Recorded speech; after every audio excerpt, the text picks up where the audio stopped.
সুধী দর্শক সবাইকে শুভেচ্ছা জানাচ্ছি। নিশ্চয়ই আপনারা অনেক অপেক্ষায় আছেন। গতকাল থেকে অনেকে আমার কাছে প্রশ্ন করেছেন যে কখন শুরু হবে, এবং আজকের এই দীর্ঘ অপেক্ষার পালা এইমাত্র শেষ হলো।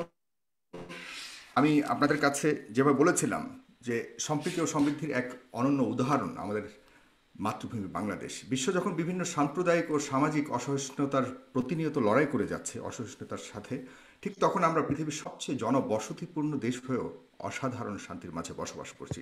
অভ্যন্তরীণ রাজনৈতিক অস্থিতিশীলতা ছাড়া আমাদের মাঝে আর তেমন কোনো সাম্প্রদায়িক অসহিষ্ণুতা গ্রাস করতে পারেনি এখনো পর্যন্ত। কিন্তু অতি সম্প্রতি যে যেন এক অপশক্তির চক্ষুশূল হতে চলেছে সাম্প্রদায়িক শান্তির এই দেশটিতে।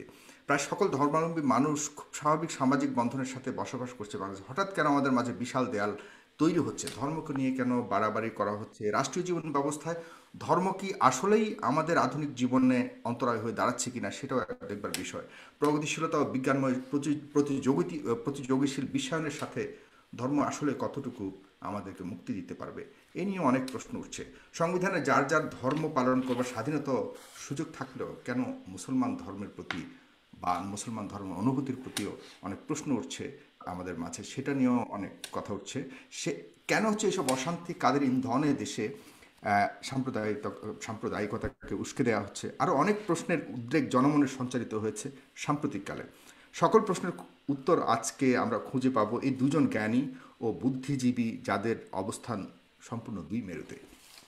চলুন পরিচয় করে দিচ্ছি। আপনারা এই দুজনকে ডেফিনেটলি চেনেন, জানেন। তারা দুজনই বিখ্যাত ব্যক্তিত্ব বাংলাদেশের। তারপর আমি বলছি যে আমার সাথে প্রথমে রয়েছেন প্রখ্যাত ব্যক্তিত্ব জনাব শাহরিয়ার কবির, মানবাধিকার কর্মী, লেখক এবং সাংবাদিক। এবং আপনারা অনেকে জানেন না হয়তো, তিনি প্রায় 70টি বই লিখেছেন বিভিন্ন বিষয়ের উপরে। একজন নামকরা লেখক বটে, আমি ওনার ব্যাপক ভক্ত। বিশেষ করে তাকে আমরা ঘাতক দালাল নির্মূল কমিটির অন্যতম রক্ষক হিসেবেও জানি। এরপরেই রয়েছেন প্রখ্যাত আলেম ও ইসলামিক চিন্তাবিদ, সম্মানিত পীর সাহেব জৈনপুরী, জনাব ডক্টর এনায়েতুল্লাহ আব্বাসী সাহেব। দর্শক, অনুষ্ঠানটি একযোগে প্রচারিত হচ্ছে দ্য পিপল ফেসবুক পেজ এবং ইউটিউব চ্যানেলে। আপনারা অবশ্যই ফেস দ্য পিপলের যে পেজ রয়েছে এবং ইউটিউব চ্যানেল রয়েছে সেখানে সাবস্ক্রাইব করবেন, এবং আমাদের এই পেজটিকে অবশ্যই ফলো করবেন এবং লাইক করবেন, তাহলে অন্যান্য অনুষ্ঠানগুলো দেখতে পারবেন। আপনারা যদি এই দুজন অতিথিকে কোনো ধরনের প্রশ্ন করতে চান, অবশ্যই কমেন্ট বক্সে লিখতে পারেন। সেখান থেকে আমি কয়েকজনের প্রশ্নকে নেওয়ার চেষ্টা করব। আর অবশ্যই শেয়ার করবেন। এই অনুষ্ঠানটি লাখো মানুষ দেখবে, সারা পৃথিবী জুড়ে দেখবে। এবং আমি চাই আজকের এই তথ্যগুলি, এই যে বিষয়বস্তুর উপর আলাপ করব, সেগুলো মানুষ জানুক এবং মানুষ অবহিত হোক। আমি প্রথমে শুরু করতে চাই জনাব শাহরিয়ার কবির মহোদয়, আপনাকে দিয়ে। আপনি শুনতে পাচ্ছেন নিশ্চয় আমাকে? আমি শুনতে পাচ্ছি, আপনার কথা কেটে কেটে যাচ্ছে, তবু বলুন। আমি শুনতে পাচ্ছি। আমার কথা কি শোনা যাচ্ছে? আপনাকে আমি ক্লিয়ার শুনতে পাচ্ছি। জনাব শাহরিয়ার কবির, আমি আপনাকে দিয়ে শুরু করতে যাচ্ছি, আজকের এই অনুষ্ঠানের সূত্রপাত করতে যাচ্ছি আপনাকে দিয়ে। আমি আপনার কাছে ধর্মীয় বিষয় নিয়ে একটি প্রশ্ন করতে চাই যে ধর্মের কোন কোন বিষয়গুলোকে, বিশেষ করে মুসলমান ধর্মের কোন বিষয়গুলোকে আপনি মনে করেন যে স্বাভাবিক জীবন ব্যবস্থার সাথে সাংঘর্ষিক, এবং কেন সেটা মনে করছেন? আপনার কাছে এই প্রশ্নটি দিয়ে আমি শুরু করতে চাই, জনাব শাহরিয়ার কবির। প্রশ্নটা হচ্ছে ধর্ম নিয়ে নয়। ধর্ম আপনি ইসলাম ধর্ম বলুন, খ্রিস্টান ধর্ম, ইহুদি ধর্ম, হিন্দু ধর্ম বা যে কোনো ধর্মই বলুন না কেন, ধর্ম যদি ধর্মের জায়গায় থাকে, আধ্যাত্মিকতার জায়গায় থাকে, এইটা নিয়ে আমাদের সভ্যতার, বিজ্ঞানের, রাষ্ট্র পরিচালনার কোনোই বিবাদ বিসংবাদ থাকতে পারে না। ধর্মকে যখনই আপনি রাজনীতিতে টেনে আনবেন, ধর্মের রাজনৈতিক ব্যাখ্যা দেবেন, তখনই ধর্মকে নিয়ে বিড়ম্বনা শুরু হয়, যেটা আমরা উপমহাদেশে জামাত ইসলামের প্রতিষ্ঠার পর থেকে দেখি। আবুল আলা মওদুদি এই যে পলিটিক্যাল ইসলাম বা রাজনৈতিক ইসলামের কনসেপ্টটা, এটা কিন্তু আদর্শগতভাবে এই উপমহাদেশে প্রচলন করেছেন জামাতের প্রতিষ্ঠাতা আবুল আলা মওদুদি। আর এটা ঠিক মওদুদির নিজস্ব মতবাদ নয়, এটা মিশরের হাসান আল বান্নার কাছ থেকে তিনি ধার করেছিলেন। একই সময়ে হাসান আল বান্না 1928 সালে মুসলিম ব্রাদারহুড বা ইখওয়ানুল মুসলিমিন প্রতিষ্ঠা করলেন মিশরে, আর মওদুদি 1941 সালে প্রতিষ্ঠা করলেন জামাত ইসলামী হিন্দ। এবং তখন তিনি রাজনৈতিক কারণে ব্রিটিশদের কাছ থেকে টাকা নিয়েছেন, ব্রিটিশদের সমর্থন করেছেন এবং স্বাধীনতা সংগ্রামের বিরোধিতা করেছেন, ব্রিটিশ বিরোধী স্বাধীনতা সংগ্রামের। এবং তার এই বক্তব্য ছিল যে মুসলমানরা যেখানে ধর্ম প্রচার করতে পারবে সেটাই তার দেশ, নিজস্ব মাতৃভূমি পিতৃভূমির কোনো কনসেপ্ট ইসলামে নেই। এবং তার তাফসিরুল কোরআনের যে তাফসির, সেটা বহু খণ্ডে সেটা বেরিয়েছে। এবং সেইগুলো হচ্ছে আজকে যেটা হচ্ছে, এটা শুধু আজকের না, পরবর্তীকালে আমরা দেখেছি 52 সাল থেকে শুরু করে এই 71 মুক্তিযুদ্ধ পর্যন্ত ধর্মের নামে হত্যা বলুন, সন্ত্রাস বলুন, নারী নির্যাতন বা মানবতা বিরোধী যে কোনো অপরাধকে মওদুদির ইসলাম যেটা বলি, ইসলামের যে বিকৃত ব্যাখ্যা তিনি দিয়েছেন, তিনি এগুলোকে বৈধতা দিয়েছেন। 71-এ 30 লক্ষ গণহত্যাকে তিনি বলেছেন না, এরা সব হচ্ছে, যাদেরকে মারা হচ্ছে এরা সব কাফের। মুক্তিযোদ্ধাদের বলেছেন হিন্দুদের এদের, ভারতের এদের দুষ্কৃতকারী, ইসলামের দুশ্মন, পাকিস্তানের দুশ্মন, এদের হত্যা করা বৈধ। নারীদেরকে, আমাদের বাঙালি নারীদেরকে বলেছেন গনিমতের মাল, এদেরকে ভোগ করা যাবে। এইভাবে তিনি 71-এ গণহত্যা এবং নারী ধর্ষণকে যেভাবে বৈধতা দিয়েছেন, এবং এই কারণে বঙ্গবন্ধু 72-এর সংবিধানে যখন রাষ্ট্রের 4 মূলনীতি, পাকিস্তানের মোহাম্মদ আলী জিন্নাহর সাম্প্রদায়িক বিজাতি তত্ত্বকে কবর দিয়ে যখন আমাদের সংবিধানটি পাশ করলেন, সেখানে রাষ্ট্রের 4 মূলনীতি হিসেবে ধর্মনিরপেক্ষতা ছিল, অসাম্প্রদায়িক বাঙালি জাতীয়তাবাদ ছিল, কিন্তু এটা গ্যারান্টি ক্লজ হিসেবে তিনি বাংলাদেশে ধর্মের নামে রাজনীতি নিষিদ্ধ করেছিলেন। এবং তিনি ব্যাখ্যা দিয়ে বলেছিলেন যে পাকিস্তানের 24 বছরের শাসন, শোষণ, পীড়ন, এগুলো সব ইসলামের দোহাই দিয়ে ধর্মের নামে এগুলো করা হয়েছে। 71-এ গণহত্যা, এগুলো সবই ধর্মের নামে করা হয়েছে। তিনি বলেছেন ধর্ম অত্যন্ত পবিত্র বিষয়, ধর্মের নামে বাংলাদেশে যাতে আর কোনো এই ধরনের সন্ত্রাস, হত্যা, হিংসা, বিদ্বেষ, বিভাজন এটা না থাকে, সেজন্য ধর্মকে রাজনীতি থেকে এবং রাষ্ট্র থেকে পৃথক রাখতে হবে। এটাই ছিল বঙ্গবন্ধু ধর্ম নিরপেক্ষতার বোধ। এবং কেন তিনি ধর্মের নামে রাজনীতি নিষিদ্ধ করেছে সেটা তিনি তার সেদিনের ভাষণে, 4 নভেম্বর 1972 সালে ভাষণে সেটা তিনি পরিষ্কার করেছিলেন সংবিধানটি গ্রহণ করবার সময়। এবং এটাও বলেছিলেন এই সংবিধান লেখা হচ্ছে 30 লক্ষ শহীদের রক্ত দিয়ে, এবং আমি চাই যে আগামী প্রজন্ম, পরবর্তী প্রজন্ম এই সংবিধানের মর্যাদা রক্ষা করবে, রাষ্ট্রের চালমনীতিকে রক্ষা করবে। কিন্তু দুর্ভাগ্যের বিষয় হলো যে বঙ্গবন্ধুকে নৃশংসভাবে হত্যা করা হলো 75-এ। কেন হত্যা করা? কারণ বঙ্গবন্ধুকে হত্যা না করলে ওই যে পাকিস্তানের সাম্প্রদায়িক মৌলবাদী রাজনীতি, তাকে বাংলাদেশে ফিরিয়ে আনা যেত না। বঙ্গবন্ধুকে হত্যা না করলে, তিনি যুদ্ধাপরাধীদের বিচার শুরু করেছিলেন, সেটা বন্ধ করা যেত না। বঙ্গবন্ধুকে হত্যা না করলে 71-এর পরাজয়ের প্রতিশোধ নেওয়া যেত না। সেই 71-এর পরাজিত শক্তি, সাম্প্রদায়িক মৌলবাদী অপশক্তি বঙ্গবন্ধুকে হত্যার জন্য দায়ী। এবং তারপরে আমরা দেখলাম সংবিধান থেকে মুক্তিযুদ্ধের ইতিহাস, চেতনা, অসাম্প্রদায়িক মূল্যবোধ গুলো সব মুছে ফেলা হলো। এটা তথাকথিত ইসলামীকরণ বা পাকিস্তানিকরণ করা হলো আমাদের সমাজ এবং রাজনীতির। 75-এর পর থেকে এই ধারাটি চলছে। এবং আমাদের ইতিহাসের সবচেয়ে বড় দুর্ভাগ্য যে বেশিরভাগ সময় এই দেশটা শাসন করেছে পাকিস্তানপন্থী, স্বাধীনতা বিরোধী, মৌলবাদী সাম্প্রদায়িক অপশক্তি, প্রত্যক্ষ বা পরোক্ষভাবে। এবং সেই সময় আমরা দেখেছি আমাদের মুক্তিযুদ্ধের চেতনাকে বা ইতিহাস মুছে ফেলার চেষ্টা রয়েছে। জাতির জনকের অবমাননা তো বাদ দিন, মুক্তিযোদ্ধাদেরকে মুক্তিযোদ্ধা পরিচয় দিতে তারা লজ্জা পেত।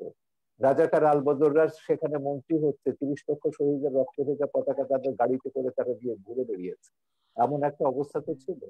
তো সেইখানে আমি মনে করি আমাদের যে আন্দোলনটা, শহীদ জননী জাহানারা ইমামের নেতৃত্বে যে আন্দোলনটা আমরা শুরু করেছিলাম, একটা তো ছিল যুদ্ধাপরাধীদের বিচার, মূল দাবিটা ছিল বঙ্গবন্ধুর সংবিধানকে, মুক্তিযুদ্ধের চেতনার, অসাম্প্রদায়িক কল্যাণ রাষ্ট্র গঠনের যে দিক নির্দেশনা, সেই সংবিধানকে ফিরিয়ে আনা এবং সেইভাবে আমাদের রাষ্ট্র পরিচালনা করা।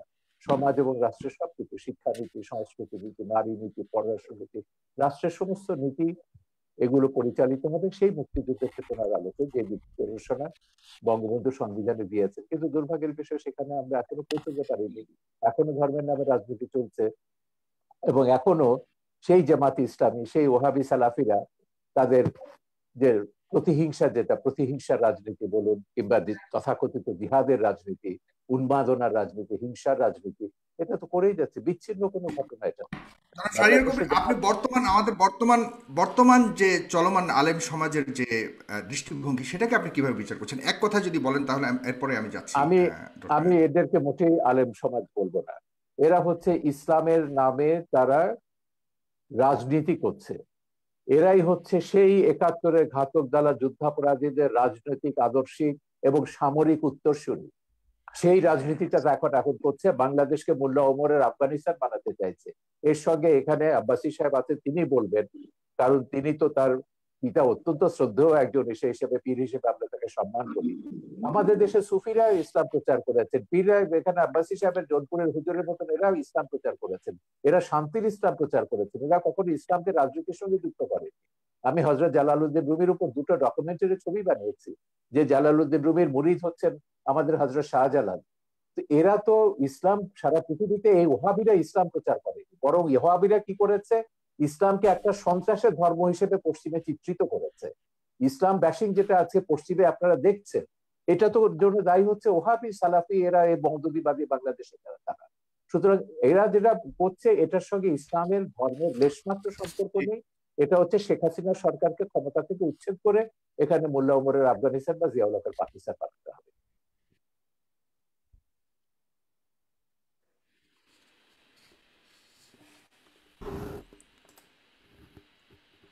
আমি কি ক্লিয়ার করতে পেরেছি আমার বক্তব্য? আপনি শুনতে পাচ্ছেন? যে না, আমার এখান থেকে একটু সমস্যা হচ্ছে, আনস্টেবল দেখাচ্ছে আমার কানেকশনটা। আমি শুনতে পাচ্ছি, আমাকে শুনতে পাচ্ছেন কিনা ক্লিয়ারলি? আমি আপনাকে খুব পরিষ্কার শুনতে পাচ্ছি। জি, ধন্যবাদ আপনাকে জনাব শাহরিয়ার কবির। আমি আপনার কাছে আবারও আসবো। জনাব ডক্টর এনায়েতুল্লাহ আব্বাসী হুজুর, আপনার কাছে আসছি। আপনি তো শুনলেন এতক্ষণ জনাব শাহরিয়ার কবিরের অনেক কথা, কিন্তু আপনার কাছে আমি এডিশনালি আরেকটি প্রশ্ন করতে চাচ্ছি। সেটা হলো যে আহ, আপনার পৃথিবী যেখানে বিজ্ঞান ভিত্তিক, প্রমাণিত বিজ্ঞান ভিত্তিক রাষ্ট্র, অ্যাডভান্সড টেকনোলজিক্যাল লাইফস্টাইলের উপরে উল্কা গতিতে ধাবিত হচ্ছে, উল্কা গতিতে আমি বলবো, সেখানে আপনারা 1400 বছর আগের নাজিল হওয়া পবিত্র ধর্মগ্রন্থ অনুযায়ী চলতে চাওয়াটাকে কতটুকু যুক্তিযুক্ত মনে করেন, এবং অন্যকে চলার জন্য আহ্বান করাটাকে কতটুকু সাপোর্টিভ বা কতটুকু জাস্টিফাইড মনে করেন? সে প্রশ্নটা আপনার কাছে রেখে যাচ্ছে, এবং জনাব শাহরিয়ার কবির অনেক প্রশ্ন রেখে যাচ্ছে, সেটা বলবেন। Thank you. আলহামদুলিল্লাহ ওয়াহদা والصلاة والسلام على محمد صلى الله عليه وسلم الذي من لا نبي بعده। ধন্যবাদ সাগর সাহেবকে, ধন্যবাদ আজকের সম্মানিত অতিথিকে, এবং দেশ ও দেশের বাইরে যারা আজকের প্রোগ্রামটি দেখছেন তাদের সকলকে। শাহরিয়ার কবির সাহেব তার বক্তব্যে বুঝালেন ইসলামের প্রতি তার যথেষ্ট শ্রদ্ধা আছে। এ থেকে স্পষ্ট বোঝা যায় যে ইসলাম সম্পর্কে তার শ্রদ্ধা থাকলেও ইসলাম সম্পর্কে তার মৌলিক জ্ঞান অভাব রয়েছে। তার প্রথমটি হচ্ছে যে ইসলামী রাজনীতির ক্ষেত্রে তিনি আবুল আলা মওদুদীকে টেনে আনলেন, অথচ বাংলাদেশের শতকরা 80 জন ওলামায়ে কেরামি আবুল আলা মওদুদীর বিরোধিতা করে থাকেন। আর সবচেয়ে বড় কথা, আবুল আলা মওদুদী ইসলামী রাজনীতির সূচনা উপমহাদেশে করেননি। উপমহাদেশে ইসলামী রাজনীতির সূচনা করেছেন শাহ ওলিউল্লাহ মুহাদ্দিস দেহলভী রহমতুল্লাহি আলাইহি, আবুল আলা মওদুদীরও কয়েক শত বছর আগে। পরবর্তীতে তার ধারাবাহিকতায় ওলামায়ে দেওবন্দের মাধ্যমে ইসলামী রাজনীতির প্রসার ও প্রচার ব্যাপকভাবে ঘটেছিল, এবং ওলামায়ে দেওবন্দ ইসলামী রাজনীতির চেতনাতে উদ্বুদ্ধ হয়েই ব্রিটিশ খেদা আন্দোলন করেছিল।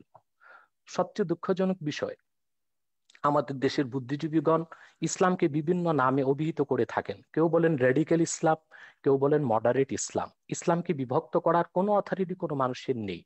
যদি কেউ ইসলামের লেবাস ধারণ করে ইসলামের অপব্যাখ্যা করে, সেটার দায় তার নিজের, সেটার দায় ইসলামের হবে না।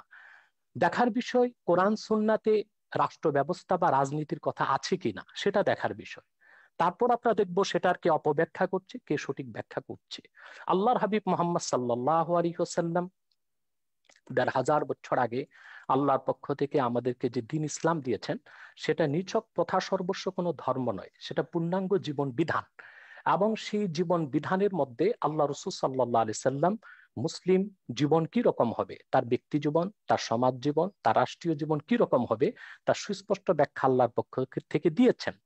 কোরআন কারীমের মধ্যে আল্লাহ পাক স্পষ্ট বলেছেন, وعد الله الذين آمنوا منكم وعملوا الصالحات ليستخلفنهم في الأرض كما استخلف الذين من قبلهم وليمكنن لهم دينهم الذي ارتضى لهم।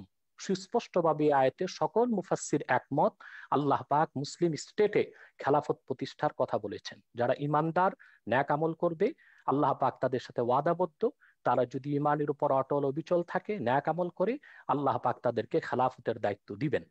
আল্লাহ তাআলা সূরা হজ্জে বলেছেন, الذين إن مكناهم في الأرض أقاموا الصلاة وآتوا الزكاة وأمروا بالمعروف ونهوا عن المنكر ولله عاقبة الأمور। যদি আমি মুহাম্মদ সাল্লাল্লাহু আলাইহি সাল্লামের ইমানদার উম্মতকে রাষ্ট্র ক্ষমতা দান করি, তারা রাষ্ট্রীয়ভাবে তারা নামাজ কায়েম করবে, জাকাত আদায় করবে, সৎ কাজে আদেশ করবে, অসৎ কাজে বাধা দিবে। এটা সুস্পষ্টভাবে ইসলামী রাষ্ট্র ব্যবস্থা ও রাজনীতির কথাই বলা হয়েছে কোরআন কারিমে। সহিহ মুসলিম, সৌদি আরবের ছাপ, 2445 নম্বর হাদিস, আল্লাহ রসুল সাল্লাল্লাহু আলাইহি ওয়াসাল্লাম ইরশাদ করেছেন, কানা বানু ইসরাঈল তাসুসুহুমুল আম্বিয়া কুল্লামা হালাকা নাবিয়্যুন খালাফাহু নবী ওয়া ইন্নাহু লা নাবিয়্যা বা'দি ফাসায়াকুনু খুলাফা। বনি ইসরায়েলের নবীগণ রাজনৈতিক নেতৃত্ব দিতেন। শুধু ইসলামে আল্লাহ রাজনীতি দিয়েছেন তা নয়, পূর্বের যত নবী এসেছেন বনি ইসরায়েলে, হযরত দাউদ, হযরত সুলাইমান। এই জন্য ওল্ড টেস্টামেন্ট বাইবেল, পুরনো বাইবেলে আমরা দেখতে পাই হযরত দাউদকে বলা হয়েছে কিং ডেভিড, কারণ তিনি রাজা ছিলেন, তিনি আল্লাহর বিধান মোতাবেক রাষ্ট্র পরিচালনা করতেন। বনি ইসরায়েলের নবীগণ রাজনৈতিক নেতৃত্ব দিতেন। যখন একজন নবী ইন্তেকাল করতেন, আরেকজন নবী সেই দায়িত্ব নিত। আল্লাহ রাসূল সাল্লাল্লাহু আলাইহি ওয়াসাল্লাম বলেছেন, কিন্তু আমি মুহাম্মদ সাল্লাল্লাহু আলাইহি সাল্লাম আল্লাহর সর্বশেষ নবী ও রাসূল, আমার পরে কোনো নবী নাই, কিয়ামত পর্যন্ত কোনো নবী আসবে না। আমার উম্মতের মধ্যে যারা খলিফা, তারা আমার উম্মতের রাজনৈতিক নেতৃত্ব দিবে। এভাবে কোরআন কারীমের অসংখ্য আয়াত এবং সহিহ হাদিস থেকে কথা সুস্পষ্টভাবে প্রমাণিত যে ইসলামী রাষ্ট্র ব্যবস্থা ও ইসলামী রাজনীতির সুস্পষ্ট কনসেপশন কোরআন ও হাদিসের মধ্যে আছে। এবং দ্বিতীয় যে কথাটি সম্মানিত অতিথি ভুল বলেছেন, তা হলো মওদুদি কি করেছে না করেছে এদেশের মূল ধারার ওলামায়ে কেরাম তার সাথে মোটেও একমত নয়, মোটেও তাদের কোনো সম্পর্ক নেই। কিন্তু বরং মওদুদিকে ফলো এদেশে, করে অনেক অনেক বিশাল জনগোষ্ঠী রয়েছে, এটাও তো সত্য। জি জি, সেটাও আছে, সেটা আমি ওনার প্রসঙ্গটার জবাব দিচ্ছি আগে। জি। আগে ওনার প্রসঙ্গটার জবাব দিচ্ছি। তার মানে এই নয় যে বাংলাদেশে যারা ইসলামী রাজনীতি করেন, ইসলামী আন্দোলন করছেন, ইসলামী শাসন ব্যবস্থা কায়েম করতে চাচ্ছেন, তারা মওদুদির অনুসারী। বিষয়টা নির্জন মিথ্যা ছাড়া আর কিছুই নয়, কিংবা তথ্য এবং সন্ত্রাস মওদুদির ছাড়া আর অনুসারী কিছুই নয়। হওয়াটাও কি একদম ইসলাম বিরোধী কিনা, সেটাও আপনি কিভাবে দেখেন? দেখুন, আমি সহ ওলামায়ে কেরাম এবং বাংলাদেশে যারা পীরি মুরিদের সাথে সম্পর্কিত, আমাদের সাথে আবুল আলাম মওদুদির আকীদাগত যথেষ্ট পার্থক্য আছে। এখন মওদুদির অনুসারী যারা, বিষয়টা তাদেরকেই প্রশ্ন করা উচিত। আমাদের সাথে তো তাদের যথেষ্ট আকীদাগত এবং মুসলমানের মধ্যে এত তরিকাগত অনুসারী থাকবে কেন হুজুর? জি, এত হ্যাঁ, বিভক্ত থাকবে কেন সেটা মুসলমানের পরে মধ্যে? উত্তর দিচ্ছি। আমি আমি আমি উত্তরটা শেষ করছি। তাহলে আমাদের উপমহাদেশে ইসলামী রাজনীতির সূচনা করেছেন শাওলিউল্লাহ মুহাদ্দিস দেহলভী রহমতুল্লাহ, পরবর্তীতে তার উত্তরসূরি সৈয়দ আহমদ বেরেলী রহমতুল্লাহ, যিনি ব্রিটিশ খেদা আন্দোলনের নেতৃত্ব দিয়েছেন, পরবর্তীতে মাহমুদুল হাসান দেওবন্দি রহমতুল্লাহ। তাদের মাধ্যমে মূলত ওলামায়ে উলামায়ে আহলে সুন্নাত ওয়াল জামাত, উলামায়ে আহলে হক রাজনীতির উত্তরসূরি হয়েছে বাংলাদেশে, এবং ইসলামী খেলাফত রাজনীতি প্রতিষ্ঠার কাজ তারা করে যাচ্ছেন। দ্বিতীয় যে বিষয়টি হচ্ছে যে আহ, আমরা জবাব দিলাম যে এটা কোনো ব্যক্তির আবিষ্কৃত নয়, ইসলামী রাজনীতি এটা কোরআন সুন্নাহরই মত। দ্বিতীয় যে কথাটি আমাদের সম্মানিত অতিথি বলেছেন, বঙ্গবন্ধুকে কারা হত্যা করলো, আমি এই বিষয়ে আমার খুব একটা ধারণা নেই। তবে আমি একটু প্রশ্ন করব ওনাকে যে স্বাধীনতার স্থপতি বঙ্গবন্ধু শেখ মুজিবুর রহমান, তিনি বাংলাদেশে যখন একটি দেশ স্বাধীন করলেন, এদেশের মানুষকে স্বাধীন একটি রাষ্ট্র উপহার দিলেন, তখন 72 থেকে 75 পর্যন্ত বঙ্গবন্ধুর পর্বতসম সুনাম সুখ্যাতির উপর কারা আঘাত করেছিল? তারাও কি রাজাকার ছিল? তারাও কি আলবদর ছিল? কারা বঙ্গবন্ধুর চামড়া দিয়ে ডুগডুগি বাজাবার কথা বলেছিল? বঙ্গবন্ধু হত্যার পর কারা সেনাবাহিনীর ট্যাঙ্কের উপর নাচানাচি করেছিল? তাদেরকে আমরা বাংলাদেশে মন্ত্রিত্ব দিয়েছি, তাদেরকে আমরা রাজনৈতিক ক্ষমতার ভাগ দিয়েছি, এবং বঙ্গবন্ধুকে যারা হত্যা করেছে তাদেরকে আমরা সুযোগ সুবিধা দিয়েছি। হতে পারে আলবদর, রাজাকার বা বিদেশি শক্তির ইন্ধন ছিল বঙ্গবন্ধু হত্যায়, কিন্তু যারা বাংলাদেশে খুব বেশি ধর্মনিরপেক্ষতার কথা বলে, বাংলাদেশকে একটি ডি ইসলামাইজেশন, ইসলাম মুক্ত একটি বাংলাদেশ গঠন করতে চায়, তারাও প্রত্যক্ষ এবং পরোক্ষভাবে বঙ্গবন্ধু হত্যায় জড়িত ছিল। কেননা বঙ্গবন্ধু ছিলেন খুবই ধার্মিক একজন ব্যক্তি, ইসলামের মূলনীতিতে তার ছিল যথেষ্ট বিশ্বাস, অগাধ বিশ্বাস। আপনাকে অনেক ধন্যবাদ জনাব এনায়েতুল্লাহ আব্বাসী। হুজুর, আপনি অনেক সুন্দর কথা বলেছেন। জনাব শাহরিয়ার কবির, আপনার কাছে আমি এই ওনার কথা ধরেই প্রশ্নটা করতে যাচ্ছি, এবং আপনিও বলেছেন যে আপত্তিটা শুধু ধর্ম নিয়ে রাজনীতি করাটা। তো ধর্ম নিয়ে রাজনীতি করার অধিকার কি সাংবিধানিকভাবে ধর্মীয় জনগোষ্ঠীকে কোনোভাবে কি বারণ করা হয়েছে কিনা সংবিধানে? নাম্বার 1। নাম্বার 2 হলো 39 অনুচ্ছেদ অনুযায়ী কথা বলবার অধিকার সবারই রয়েছে, বাক স্বাধীনতার অধিকার দেওয়া হয়েছে। সেখানে হুজুররা কথা বললে, যেটাকে আমরা ওয়াজের মাধ্যমে আমরা দেখতে পাই, হুজুররা বিভিন্ন ধরনের কথা বলে, যেটাকে আমরা ওয়াজ বলি, কিন্তু সেটাই যখন একটা সিম্পোজিয়ামের মাধ্যমে যখন আমরা প্রগতিশীল সমাজ থেকে যখন কথা বলি সেটাকে আমরা মোটিভেশনাল স্পিচ বলি। তো ওয়াজটাকে কেন আমরা সাপ্রেস করার চেষ্টা করছি? যেমন আজকাল ওয়াজ, চতুর্দিকে ওয়াজকে বন্ধ করার একটা চেষ্টা করা হচ্ছে।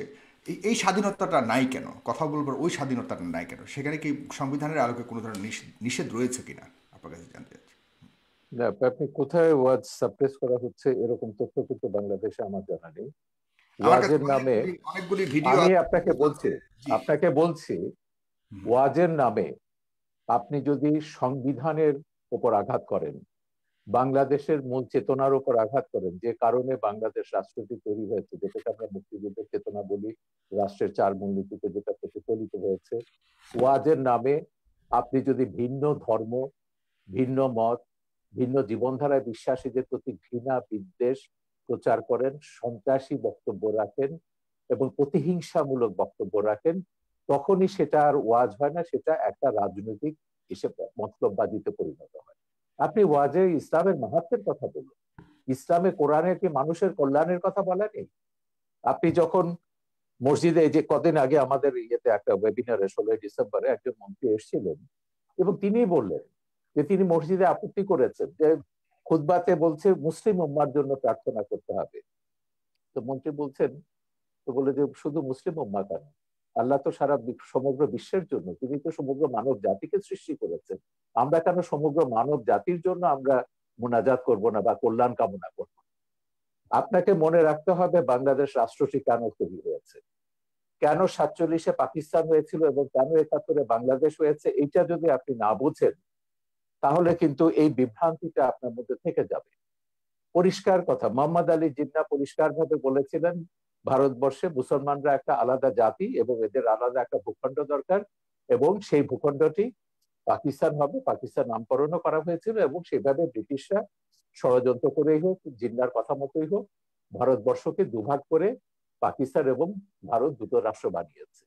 এবং জিন্নাহ কিন্তু এই ভুলটা যে বুঝেছিলেন, দেখে তিনি কত বড় ভুল করছেন সেটা তার 47 সালের 11ই আগস্টের বক্তৃতায় পরিষ্কার করে দিয়েছিলেন যে পাকিস্তানে আমরা মুসলমানরা, হিন্দুরা, বৌদ্ধরা, খ্রিস্টানরা সবাই নিজ নিজ ধর্ম পালন করব, রাষ্ট্র ধর্মের ব্যাপারে কোনো হস্তক্ষেপ করবে না, ধর্ম রাষ্ট্রের ব্যাপারে হস্তক্ষেপ করবে না।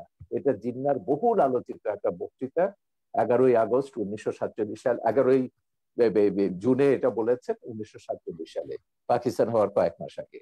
কিন্তু তখন এই মওদুদি এবং অন্য ইসলামপন্থীরা তারা বললেন যে কি না, পাকিস্তান হয়েছে ইসলামী ব্যবস্থার জন্য, এবং তারা সেখানে ইসলামী শাসন ব্যবস্থা 1900 মৃত্যুর পরে, জিন্নাহ মৃত্যুর পর তারা অবজেক্টিভ রেজলিউশন যেটা পাশ করলেন সেটা বললেন যে পাকিস্তান হবে একটা ইসলামী হুকুমত। এবং 56 সালে 56 সালে তাদের যে সংবিধান হলো সেখানে বলা হয়েছে Pakistan will be Islamic Republic. এখন এই ইসলামিক রিপাবলিকটি কি করেছে, ভাষা আন্দোলন থেকে শুরু করে 71 পর্যন্ত, মুক্তিযুদ্ধ পর্যন্ত, ব্রিটিশরাই তো আমাদের যাবতীয়, ধর্মীয় ভিত্তিতে ওই দেশটাকে বিভক্ত করেছিল। জনাব শাহরিয়ার কবির, হ্যাঁ হ্যাঁ, ব্রিটিশরা তৎকালীন ধর্মের সময় নামে। অনেক সভ্য জাতি।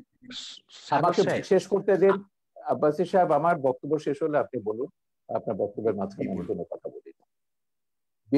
ব্যাপারটা হচ্ছে যে ব্রিটিশরাই করুক, জিন্নাহর পলিসি অনুযায়ী হোক, ব্রিটিশদের মতবাদের জন্য হোক, ভারত বিখণ্ডিত হয়েছে ধর্মের নামে, যে হিন্দুরা আলাদা একটা ধর্ম, ইসলাম আলাদা একটা সরি, ধর্ম। আমি জাস্ট আপনাকে সাপ্লিমেন্ট করছি, আপনি আপনি অবশ্যই বলবেন। আমি জাস্ট আপনাকে, শুধুমাত্র ভারত বিভক্ত নয়, ব্রিটিশরা আরো অন্যান্য যতগুলি রাষ্ট্র রয়েছে বহু পৃথিবীর, দেশ তারা তাদের যখন সমস্ত কলোনি বিভক্ত করেছে ধর্মীয় তাদের আলোকেই মতলবে। বিভক্ত করেছে। না না, আমি ভারতবর্ষের মধ্যে কনসেন্ট্রেট করছি, আমি গোটা ব্রিটিশ কলোনি নিয়ে আমি কথা বলছি না। ওদের তো 67টা দেশে তারা এইভাবে বদমাইশি করেছে। ভারতবর্ষকে তারা ধর্মের নামে ভাগ করেছে এবং বলেছে মুসলমানরা পাকিস্তান এবং ভারতে, হিন্দুরা এসে থাকবে ভারতে। তখন কিন্তু মুসলিম জাতীয়তাবাদী নেতারা আবুল কালাম আজাদ থেকে শুরু করে বদরুদ্দিন তায়েবজি এবং এরা অনেকে আপত্তি করেছেন। ওনারা বলছেন এটা একটা অ্যাবসার্ড আইডিয়া। অ্যাবসার্ড কেন বলছেন, যে পাকিস্তানে যতই মুসলমানদের জন্য হোক না কেন, সেখানে হিন্দুরা আছে, হিন্দুদের সবাই এখানে আসতে পারবে না, ভারতের সব মুসলমান পাকিস্তানে যেতে পারবে না। এবং সেই বাস্তবতাটা আমরা দেখেছি, 10 লাখ মানুষকে হত্যা করা হলো বা প্রাণ বলি দেওয়া হলো, কিন্তু বিভক্ত হলো। এখানেও হিন্দু, খ্রিস্টান, বৌদ্ধ রয়ে গেছে। ভারতেও এখন তো দ্বিতীয় বৃহত্তম সংখ্যক মুসলিমের আবাস হচ্ছে ভারত। এই যে জিন্নাহর যে দ্বিজাতি তত্ত্বের অসারতা, এটা হচ্ছে একটা কারণ। একটা প্রমাণ। আর দ্বিতীয়টা তো বঙ্গবন্ধুর আমি 4 নভেম্বরের ভাষণের কথাটি বারবার উল্লেখ করছি এই কারণে, সেখানে তিনি ব্যাখ্যা করেছেন কেন বাংলাদেশ আমরা সৃষ্টি করেছি। পাকিস্তানে 24 বছরের শাসন, শোষণ, পীড়ন, নিপীড়ন, 71-এর গণহত্যা, মানবতা বিরোধী অপরাধ সবকিছুকে তারা ইসলামের নামে জায়েজ করতে চেয়েছিল। ভাষা আন্দোলন যারা করেছে তাদের বলেছে ইসলামের দুশ্মন, পাকিস্তানের দুশ্মন। এইভাবে এই আন্দোলনগুলো, সংগ্রামগুলোকে দমন করেছে, রাজনৈতিক হোক, সাংস্কৃতিক হোক, সামাজিক হোক, সবগুলোকে দমন করেছে ইসলামের নামে। এবং সেই জন্য বঙ্গবন্ধু তার ওই ভাষণে পরিষ্কারভাবে বলেছিলেন, ধর্মের পবিত্রতা রক্ষার জন্য ধর্মকে রাখতে হবে ধর্মের জায়গায়, রাজনীতিকে রাখতে হবে রাজনীতির জায়গায়, রাজনীতির সঙ্গে ধর্মকে মেলানো যাবে না। এই কারণে বাংলাদেশ রাষ্ট্রটি তৈরি হয়েছে, সৃষ্টি হয়েছে 30 লক্ষ শহীদের রক্তের বিনিময়। আপনি সেই ইতিহাস এখন উল্টে দিতে পারেন না। এখন আপনি বলতে পারেন না যে না, বাংলাদেশ হয়েছে ইসলামী হুকুমত কায়েমের জন্য, বাংলাদেশে এগুলো সেকুলারিজম থাকবে না, বঙ্গবন্ধুর আদর্শ থাকবে না, মুক্তিযুদ্ধ থাকবে না, যে সেই এরা ব্যাপারগুলো জামাতিরা যে সংবিধানে কেন কম্প্রাইজ করা হচ্ছে না, নাম্বার ওয়ান। সাম্প্রদায়িকতা কেন? আপনি তো সংবিধানে 4 মূলনীতি তো ফিরিয়ে আনা হয়েছে। এখন রাষ্ট্রধর্ম নিয়ে সেখানে সুপ্রিম কোর্টে এটা মামলা বিচারাধীন আছে, সুপ্রিম কোর্টের আপিল বিভাগে মামলাটি রয়েছে, কারণ সুপ্রিম কোর্টের রাষ্ট্রধর্ম ইসলামের যেটা, এটা হচ্ছে আমাদের সংবিধানের আর্টিকেল 12-এর সঙ্গে সাংঘর্ষিক। আর্টিকেল 12 বলছে রাষ্ট্র বিশেষ কোনো ধর্মকে পৃষ্ঠপোষকতা করবে না, কিন্তু রাষ্ট্রধর্ম ইসলাম বলে আপনি একটা বিশেষ ধর্মকে পৃষ্ঠপোষকতা করছেন। এটা বাংলাদেশের সংবিধান বিরোধী। যতক্ষণ পর্যন্ত আপনি খিলাফত না কায়েম করে এই সংবিধানটি পুরোপুরি বাতিল করে দেবেন, ততক্ষণ পর্যন্ত বাংলাদেশে থাকতে হলে বাংলাদেশের সংবিধান মেনে আপনাকে থাকতে হবে এবং সংবিধানের মর্যাদা রক্ষা করতে হবে। এবং অবশ্যই। সংবিধানের মূলনীতি, এটার বিরুদ্ধে আপনি কোনো কথা বলতে পারেন না। বলা হবে সেটা হচ্ছে 30 লক্ষ শহীদের রক্তের সঙ্গে বেইমানি করা। আপনাকে অনেক ধন্যবাদ, খুব সুন্দর কথা বলেছেন। ডেফিনেটলি আপনি যদি বাংলাদেশের নাগরিক হয়ে থাকেন জনাব আব্বাসী, আপনাকে অবশ্যই সংবিধান যতক্ষণ না পর্যন্ত পরিবর্তিত না হবে ততক্ষণ পর্যন্ত আপনাকে সংবিধানকে মানতেই হবে। এটাই হলো একজন নাগরিক হিসেবে আপনার কর্তব্য। কিন্তু তবুও সেখানে কিছু কিছু যেটা জনাব শাহরিয়ার কবির উঠে এনেছেন যে আপনারা হুকুমত কায়েম করার জন্য যে ইয়ে করছেন, সেটা কীভাবে সম্ভব? আপনারা হুকুমত কায়েম করলেও বা আপনাদের ভিত্তিটা কী হবে, আপনাদের স্টাইলটা কী হবে পরিচালনার, সেই ব্যাপারেও আমরা আপনার কাছ থেকে জানবো একটু। তবে এর আগে যেটা বলেছেন শাহরিয়ার কবির, এটা আমারও একটা প্রশ্ন, যে আপনারা যখন দোয়া চান শুধুমাত্র মুসলিম উম্মার জন্য কেন দোয়া চান, কেন সমগ্র জাতির জন্য দোয়া চান না? কারণ আল্লাহর তৈরি সব জাতি, পুরো বিশ্ব, তাহলে কেন অন্যরা বঞ্চিত হবে আপনাদের দোয়ার থেকে? এটাও আপনি বলবেন। পাশাপাশি আপনি ভাস্কর্য নিয়ে, যে বাঘা যতীনের ভাস্কর্য ভাঙা হয়েছে, সেখানেও ইঙ্গিত করা হচ্ছে যারা আপনার মুসলমান ধর্মাবলম্বী তাদেরকে ইঙ্গিত করা হচ্ছে। এবং জনাব শাহরিয়ার কবি, আপনার কাছে আমি এই প্রশ্নটা করে যাচ্ছি, ভাস্কর্য নিয়ে যে ইস্যুটা হয়েছে, আপনি অবশ্যই পরবর্তী সময় আপনি বলবেন। সেখানে আবার দেখা যাচ্ছে যে আওয়ামী সমর্থিত কয়েকজন আওয়ামী নেতাকেও গ্রেফতার করা হয়েছে সন্দেহমূলকভাবে। সেখানে আমরা বুঝতে পারছি অনেকে এটা বলতে চাচ্ছে যে শুধুমাত্র একটা প্রি প্ল্যান্ড একটা ঘটনা ঘটিয়ে এই আমাদের আলেম সমাজকে আপনার আটকানোর জন্য বা আলেম সমাজকে নিন্দা করানোর জন্য, আলেম সমাজকে দোষারোপ করার জন্য এই অপচেষ্টা করা হচ্ছে। এটাকেও আপনি কিভাবে দেখেন? আমি ডক্টর এনায়েতুল্লাহ আব্বাসী আপনার কাছে যাচ্ছি আপনার পরে। ধন্যবাদ সাগর সাহেব। প্রথম কথা হচ্ছে, আমাদের শাহরিয়ার কবি সাহেব যে কথা বলেছেন যে দেশ বিভক্তি নিয়ে প্রশ্ন এসেছে যে জিন্নাহ ভুল করেছিল ধর্মের ভিত্তিতে দেশ ভাগের তত্ত্ব দিয়ে। মূলত বাংলাদেশ স্বাধীনতার মূল সূচনা আমরা দেখতে পাই 2 নেশন থিওরি বা দ্বিজাতি তত্ত্ব। যে অংশে মুসলিম সংখ্যা বেশি সে দেশটি পাকিস্তান হবে, যে অংশে হিন্দু বেশি সে অংশটি হিন্দুস্তান হবে। জিন্নাহর রাজনীতিতে অনেক ভুল ত্রুটি ছিল, আর জিন্নাহ নিজেও একজন প্রকৃত মুসলিম ছিলেন না, অনেকটাই ওয়েস্টার্ন ধ্যান ধারণায় বিশ্বাসী ছিল জিন্নাহ। সে সময় ওলামায়ে কেরাম রাজনৈতিক প্রজ্ঞার কারণেই তাকে নেতৃত্বে এনেছিল। মূলত ইসলামের কোনো বিষয়ে ব্যাখ্যা দেবার কোনো অধিকার জিন্নাহর ছিল না। তো জিন্নাহর কোনো ভুল বক্তব্যকে আমরা সমর্থন করি না। ভাষা আন্দোলনে জিন্নাহ যে কাজ করেছিলেন সেটা ইসলামের পক্ষে কোনো কাজ করেনি। সব ভাষাই আল্লাহ তাআলা সৃষ্টি, অতএব বাংলা ভাষার বিরোধিতা করে জিন্নাহ চরম ভুল করেছিলেন। সে যাই হোক, দ্বিজাতি তত্ত্বের ভিত্তিতে দেশ ভাগ হয়েছে। বাংলাদেশে মুসলিম সংখ্যা বেশি ছিল বলে এটা পাকিস্তানের অংশ হয়েছে, এবং পাকিস্তানিদের জুলুম, নির্যাতন, নিপীড়নের কারণে বঙ্গবন্ধুর নেতৃত্বে 71 সালে বাংলাদেশ স্বাধীন হয়েছে। যদি এটা ভারতের অংশ হতো তাহলে ভারতে কোনোদিনও বাংলাদেশ স্বাধীন হতো বলে বিশ্বাস করা যায় না। আর যদি অখণ্ড ভারতের তত্ত্বে আমরা বিশ্বাস করি তাহলে সেক্ষেত্রে মুসলমান কতটুকু লাভবান হতো তা দেখতে হলে চাক্ষুষ আমরা ভারতকে দেখতে পাই। সেখানে দ্বিতীয় বৃহত্তম মুসলিম জাতি থাকার পরও সেখানে চাকরি বাকরিতে মুসলমান কোনো সুবিধা পাচ্ছে না। ভারতকে ধর্মনিরপেক্ষ রাষ্ট্র বলা হয়, কিন্তু তাদের ধর্মনিরপেক্ষতা হচ্ছে ওই যে কাজীর বলদ কিতাবে, বাস্তবে নেই সেই অবস্থা। ধর্মনিরপেক্ষতার নামে উগ্র হিন্দুত্ববাদকে তারা চাপিয়ে দিয়েছে, বাবরি মসজিদকে ভেঙ্গে খান খান করে দিয়েছে। সেখানে কংগ্রেস যারা ধর্মনিরপেক্ষতার কথা বলে থাকে, তারাও বাবরি মসজিদের স্থানে রাম মন্দির নির্মাণের জন্য 11টি রূপার ইট পাঠিয়েছে। অতএব যদি অখণ্ড ভারতের সূত্রে আমরা বিশ্বাসী হতাম, আমরা খুব লাভবান হতাম না, এবং বাংলাদেশ স্বাধীন হবার কোনো সম্ভাবনাই থাকতো না। টুনিশন থিওরি বা দ্বিজাতি তত্ত্বের ভিত্তিতে দেশ বিভক্ত হয়েছে বলেই আজকে আমরা চূড়ান্তভাবে একটি স্বাধীন বাংলাদেশ, একটি রাষ্ট্র পেয়েছি। তৃতীয় যে কথা আপনি বলেছেন যে খেলাফত প্রতিষ্ঠিত হওয়ার আগ পর্যন্ত এমন কোনো কাজ করা যাবে না যেটা সংবিধানের বিরুদ্ধে যায়। আমাদের সংবিধানে, কারণ ধর্মনিরপেক্ষতা একটি বিষয় আছে, সেকুলারিজম। সেকুলারিজম বলতে আমরা কি বুঝি আসলে? সেকুলারিজমের ব্যাখ্যা অক্সফোর্ড ডিকশনারিতে এসেছে যে secularism is the belief that religion should not be involved in organisation of society, education. Secularism এমন একটি জিনিস যেটা রাষ্ট্রের কোনো সংস্থা, শিক্ষা বা রাষ্ট্রের কোনো জরুরি কোনো সংস্থা, কোনো ডিপার্টমেন্টে এর কোনো সংশ্লিষ্টতা থাকবে না। এটা একটি অসম্ভব বিষয়। বাংলাদেশও ধর্ম মন্ত্রণালয়ে আছে, অতএব এটি একটি রাষ্ট্রীয় সংস্থা। সেখানে ইসলাম ধর্মের পক্ষে কাজ করা হচ্ছে, অন্যান্য ধর্মের অধিকারও সংরক্ষণ করা হচ্ছে। শিক্ষা ব্যবস্থা আমাদের দেশে কম করে হলেও ইসলামী অনেক কিছু আছে। অতএব একেবারেই প্রিন্সিপাল কনসেপশন অফ সেকুলারিজম, ধর্মনিরপেক্ষতার মূল সূত্রে গেলে ধর্মের কোনো অস্তিত্ব কোথাও রাখা যাবে না, সামাজিক জীবনেও না, রাষ্ট্রীয় জীবনেও না। দ্বিতীয়ত, ধন্যবাদ শাহরিয়ার কবির সাহেবকে, যিনি খেলাফত ব্যবস্থাকে স্বীকার করেছেন। আলহামদুলিল্লাহ, খেলাফত প্রতিষ্ঠিত হবার আগ পর্যন্ত খেলাফত প্রতিষ্ঠার জন্য কাজ করা যাবে না, এটা গণতন্ত্রের কনসেপশনের সম্পূর্ণ বিপক্ষে যায়।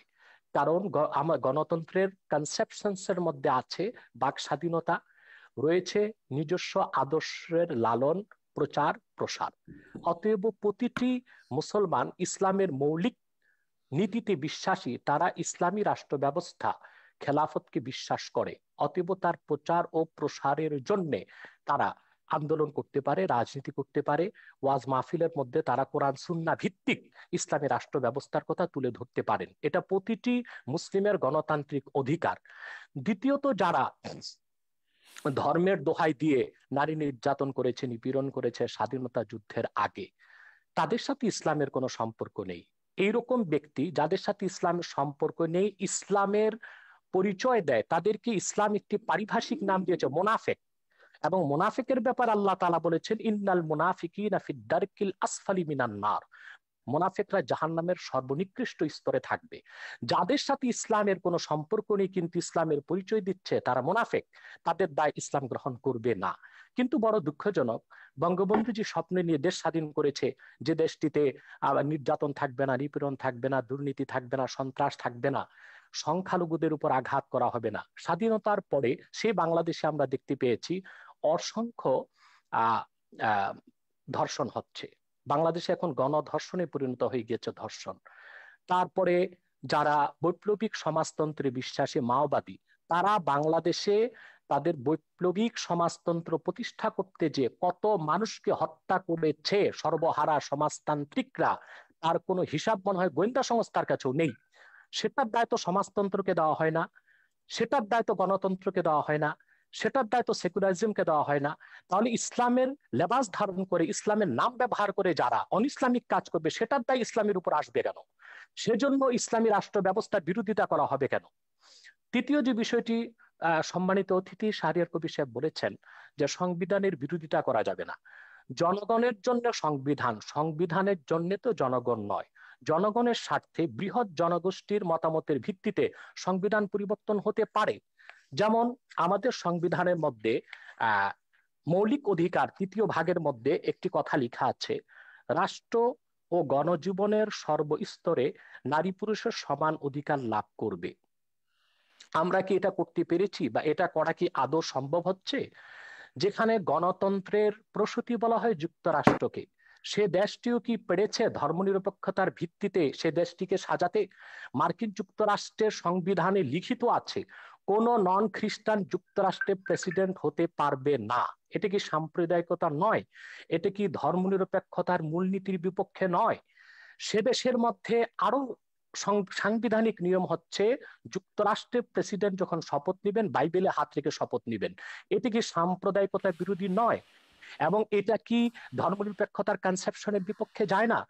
ধর্মনিরপেক্ষতার যে তত্ত্ব পৃথিবীব্যাপী ছড়ানো হয়েছে তার একমাত্র উদ্দেশ্য হচ্ছে ইসলামের রাজনৈতিক উত্থানকে ঠেকানো, যা আমরা দেখতে পাই। পূর্বের একটি ভার্চুয়াল কনফারেন্সে আমি বলেছিলাম ডক্টর হ্যান্টিংটনের দ্য ক্ল্যাশ অফ সিভিলাইজেশনে যে কথাটি স্পষ্ট হয়ে গিয়েছে। সে সেখানে লিখেছে 57টি মুসলিম রাষ্ট্রের রাজনৈতিক ইসলামী রাজনীতির উত্থানকে ঠেকাতে হলে জি ধর্মনিরপেক্ষতাকে চাপিয়ে দিতে হবে। জি,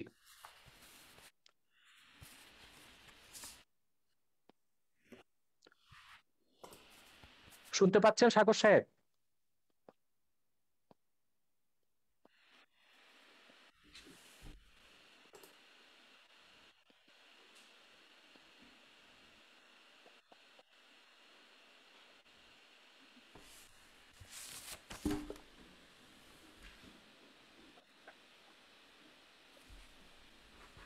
জি, আমার কথা কি শুনতে পাচ্ছেন? আমার মাঝে মধ্যে একটু সমস্যা হচ্ছে শুনতে এখানে মনে পাচ্ছি, হচ্ছে। শুনতে পাচ্ছি। আরেকটি বিষয় আমি স্পষ্ট করে দিচ্ছি জি, যে আমি আহ, আমি ধ- আমি আপনার যে কাছে জি আমি একটু শেষ করি। ধর্মনিরপেক্ষতার মূল ভিত্তিতে জি জি জি কোনো মুসলমান বিশ্বাস করতে পারে না, কারণ ধর্মনিরপেক্ষতার তিনটি সংজ্ঞা আমরা পেতে পারি। একটি হচ্ছে ধর্মহীনতা, আরেকটি হচ্ছে ইহজাগতিক। ইহজাগতিক অর্থাৎ ধর্মনিরপেক্ষতায় বিশ্বাসীর সকল ধ্যান ধারণা চিন্তা চেতনা হবে ইহজাগতিক, বস্তুবাদী, ভোগবাদী। তৃতীয় হচ্ছে ধর্মনিরপেক্ষতার রাষ্ট্রের সকল ধর্মের সমান অধিকার। আমার দৃষ্টিতে খেলাফত প্রতিষ্ঠিত হলেই অন্য সকল ধর্মের লোক তার ধর্মীয় অধিকার পূর্ণ মাত্রায় ভোগ করতে পারবে। আমরা ভারতের দিকে দেখতে পাই মুসলমান সেখানে ধর্ম কি মুসলমান কোনো আমাদের অধিকার পাচ্ছে না। জি, জি মুসলমান ধর্মকে আপনার কাছে প্রশ্নটি রেখে যাচ্ছি, এরপর আমি শাহরিয়ার কবির সাহেবের সাথে যাচ্ছি। আপনার কাছে প্রশ্নটা রেখে যাচ্ছি যে মানুষের স্বাধীনতা, বাক স্বাধীনতার কথা বলা হয়েছে, কিন্তু মানুষের ধর্ম চয়েসের স্বাধীনতাটা রয়েছে কিনা, বাই চয়েস। আমরা তো বাই বর্ন মুসলমান, কিন্তু অনেক প্রশ্ন উঠছে প্রগতিশীল সমাজ থেকে বা ইয়ে থেকে যে বাই চয়েস কোনো ধরনের যখন ধর্ম পরিবর্তন বা গ্রহণ করা হয়, সেক্ষেত্রে আপনাদের অবস্থানটা কোথায়? আপনারা কিছু কিছু ক্ষেত্রে কঠোর হয়ে যান, বা সেখানেও বা মানুষের স্বাধীনতা বাই চয়েস ধর্ম পরিবর্তন করার স্বাধীনতা কতটুকু রয়েছে আমাদের দেশের মতো দেশে, সেখানে আপনি এটাকে কিভাবে দেখেন ইসলামিক আলোকে? জনাব শাহরিয়ার কবির, আপনি বলবেন দয়া করে। না, যেটা বলছেন উনি ধর্মনিরপেক্ষতা নিয়ে, হ্যাঁ, ধর্মনিরপেক্ষতার অনেকগুলো সংজ্ঞা আছে। আমি আপনাকে শুরু থেকে বারবার বলছি যে আজকে যে বিতর্কটা তুলেছেন, এটা বাংলাদেশের সংবিধান বুঝতে গেলে আপনাকে বঙ্গবন্ধুর 4 নভেম্বরের 72 সালে 4 নভেম্বরে গণপরিষদে যে ভাষণটি দিয়েছেন, যেখানে তিনি ব্যাখ্যা করেছেন 4 মূলনীতিকে, এবং সেইটা আপনাকে পড়তে হবে। সেটা না পড়ে অক্সফোর্ড ডিকশনারিতে কি বলেছে, কোন ডিকশনারিতে কি বলেছে, এটা দিয়ে বুঝবে না। বঙ্গবন্ধু ধর্মনিরপেক্ষতা বলতে কি বুঝিয়েছে বাংলাদেশের প্রেক্ষিতে, সেটা আপনাকে বুঝতে হবে। প্রথমত, আমি এটা আমার বহু লেখাতে বলেছি, আমার অন্তত 1 ডজনের উপর বই আছে সংবিধান এবং এগুলো নিয়ে, বঙ্গবন্ধুর রাজনৈতিক দর্শন নিয়ে। আমি সেখানে পরিষ্কার বলেছি, বাংলাদেশের এই যে সংবিধানের 4 মূলনীতির মধ্যে 3টে মূলনীতির ব্যাপারে বঙ্গবন্ধু নতুন সংজ্ঞা দিয়েছে। বঙ্গবন্ধুর গণতন্ত্রের সংজ্ঞা এটা কিন্তু আব্রাহাম লিঙ্কনের সেই গণতন্ত্রের সংজ্ঞা নয়, state by the people, for the people, of the people, এটা নয়। বঙ্গবন্ধু পরিষ্কার ভাবে বলেছেন, আমি শোষিতের গণতন্ত্র কায়েম করতে চাই। শোষিতের গণতন্ত্র বলে পশ্চিমের গণতন্ত্রে আপনি কোনো সংজ্ঞা পাবেন না। এটা পশ্চিমের গণতন্ত্র নয়, এটা হচ্ছে বাংলাদেশের গণতন্ত্র, যে গণতন্ত্রের স্বপ্ন বঙ্গবন্ধু তার বিভিন্ন রচনাবলিতে লিখেছেন। বাংলাদেশ হওয়ার বহু আগে থেকে, 52 সাল থেকে তিনি তার বিভিন্ন ভাষণে বলেছেন। একইভাবে সমাজতন্ত্র তিনি সম্পর্কে একই কথা বলেছেন, আমি কমিউনিস্ট নই, আমি সমাজতন্ত্রে বিশ্বাস করি। আব্বাসী সাহেব যথার্থভাবে বলেছেন, বঙ্গবন্ধু ব্যক্তিগত জীবনে অত্যন্ত ধর্মপরায়ণ একজন মানুষ ছিলেন।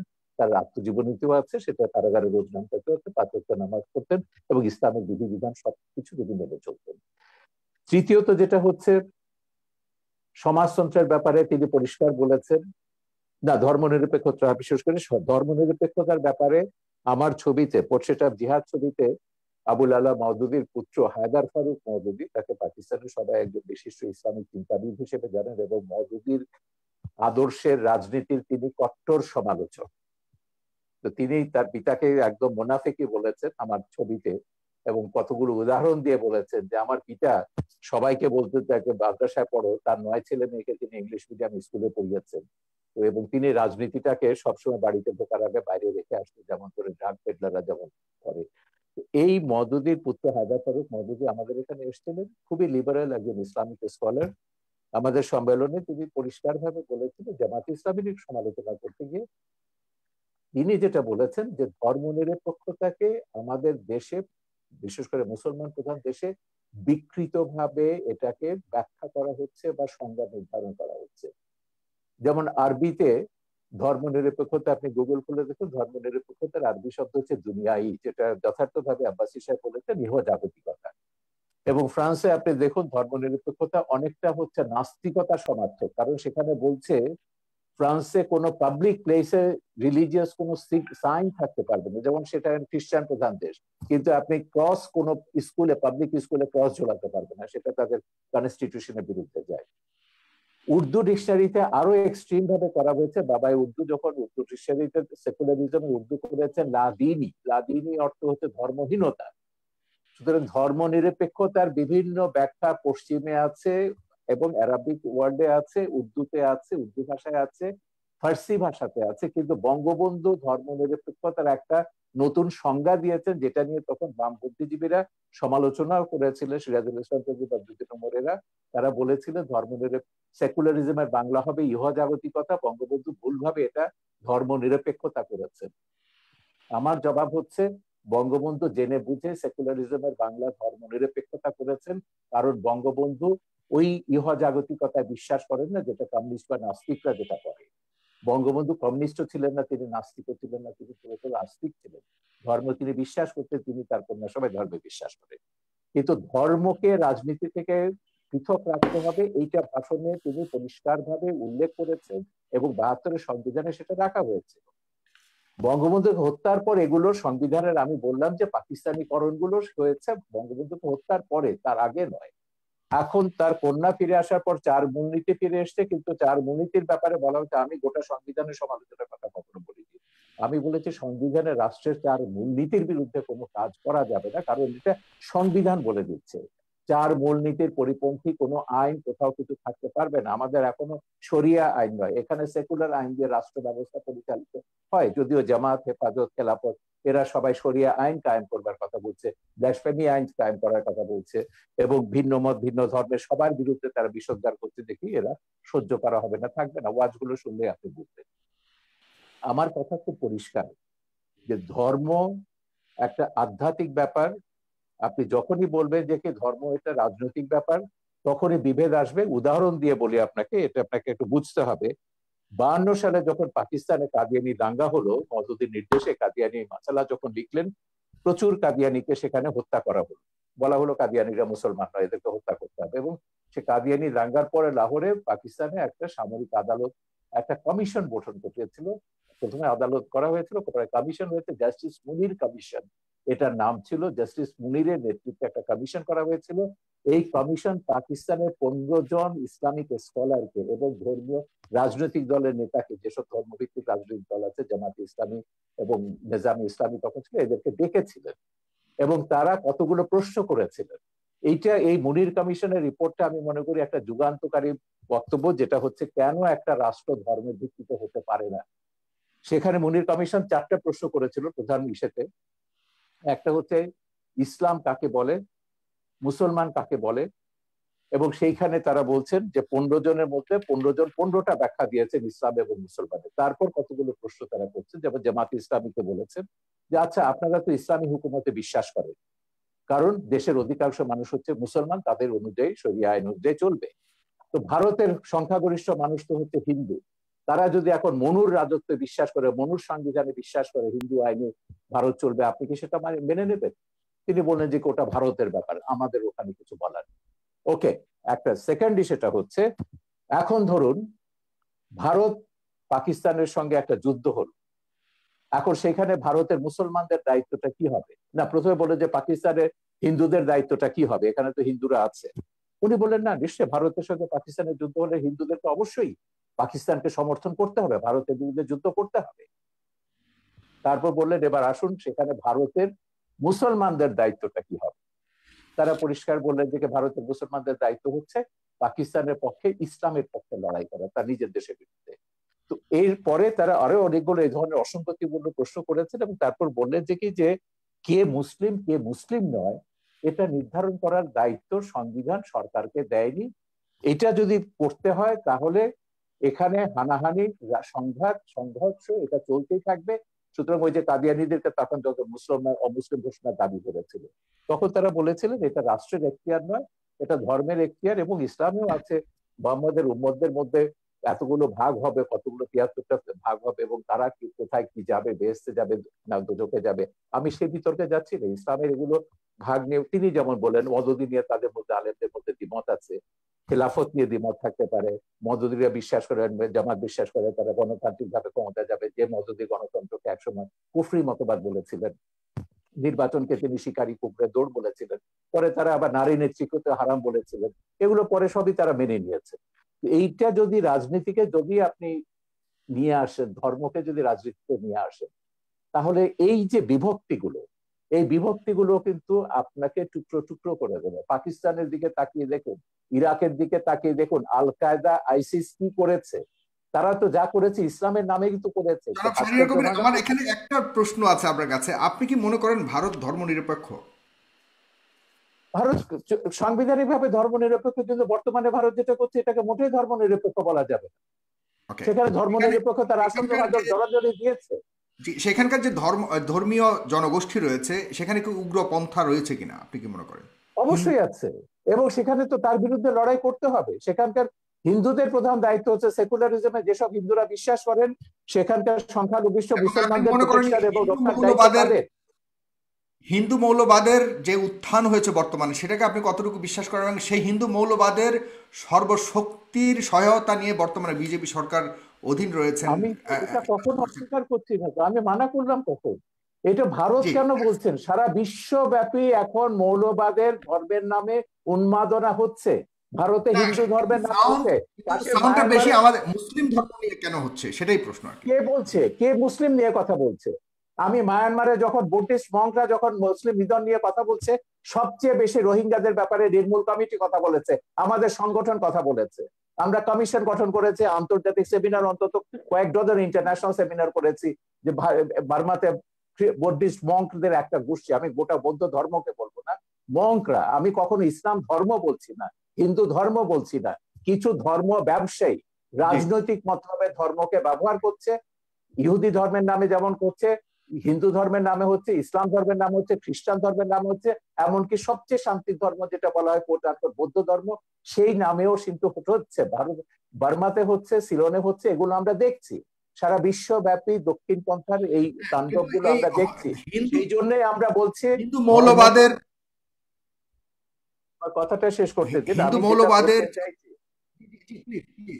আমি কোন মৌলবাদকে সাপোর্ট করি না, এমনকি নাস্তিকরাও যখন মৌলবাদীদের ভাষায় কথা বলে সেই নাস্তিকতাকেও আমি সমর্থন করি না। আমার কথা হচ্ছে বিশ্বে আস্তিক আছে, নাস্তিক আছে, ৬০০ কোটি মানুষ বিভিন্ন ধর্মে বিশ্বাস করে, ১০০ কোটি মানুষ কোন ধর্মে বিশ্বাস করে না। এই পৃথিবীতে সব মানুষের সমান অধিকার মর্যাদা নিয়ে বাস করবার অধিকার আছে। এইটাকে আপনি যে ধর্মের নামে দিন না কেন বিভক্তি করতে পারবেন না। জি, আপনার কাছে আবার আসছি ডক্টর এনায়েতুল্লাহ আব্বাসী, বলবেন দয়া করে। আপনার কাছে আমি কিছু প্রশ্ন রাখতে চাই, আমার কাছে অনেকগুলি প্রশ্ন রয়েছে, কিন্তু আপনাকে ছোট করে প্রশ্নগুলো বলছি। জনাব এনায়েতুল্লাহ আব্বাসী, যে কোরআনের রাজনীতি সম্পর্কে কোনো আয়াত রয়েছে কিনা কোরআনে? নাম্বার 1। ইতিমধ্যে রাজনীতির ব্যাপারে কয়েকটি আয়াত এবং সহিহ হাদিস শুনিয়েছি। হ্যাঁ, এটা বলবেন। তারপর ধর্মনিরপেক্ষতা মানে কি? ধর্মহীনতা নয়, এটা কতটুকু ঠিক? কিছু বুদ্ধিজীবী বলে থাকে ইসলামের ব্যাখ্যা। আমি উত্তর দিচ্ছি। আপনি দিয়েন, আমি কিছু ইসলামের ব্যাখ্যা কি বাংলাদেশি আলেমদের কাছ থেকে নিব? ইসলামের ব্যাখ্যা না সাগর, কথা হচ্ছে সাগর আপনি প্রশ্নটাকে অন্যদিকে নিয়ে যাচ্ছেন। আমি ইসলামের ব্যাখ্যা শুনতে চাইছি না, আমি শুনতে চাইছি বঙ্গবন্ধু সেকুলারিজম সম্পর্কে সংবিধানে কি বলেছে। পরে প্রথম বাক্যটি হচ্ছে ধর্মনিরপেক্ষতা মানে ধর্ম। হ্যাঁ, আপনারটা বলবে। আমি পাশাপাশি অন্য কিছু প্রশ্ন আসছে, সেটাই আমি দিচ্ছি, উনি একসাথেই বলবেন সবগুলো। আপনাদের ইসলামীয় রাজনৈতিক উদ্দেশ্য কি, এবং এটা তো বলে গেছেন। জি, আপনি বলুন।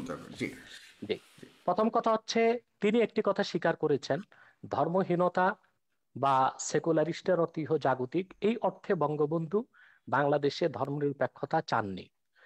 যেহেতু ধর্মনিরপেক্ষতার আবিষ্কার কখন থেকে, এই তত্ত্বটা পৃথিবীকে কে দিল? এখানে স্পষ্ট ইতিহাসের মধ্যে আছে, secularism was first used by the British writer George Holyoake in 1851।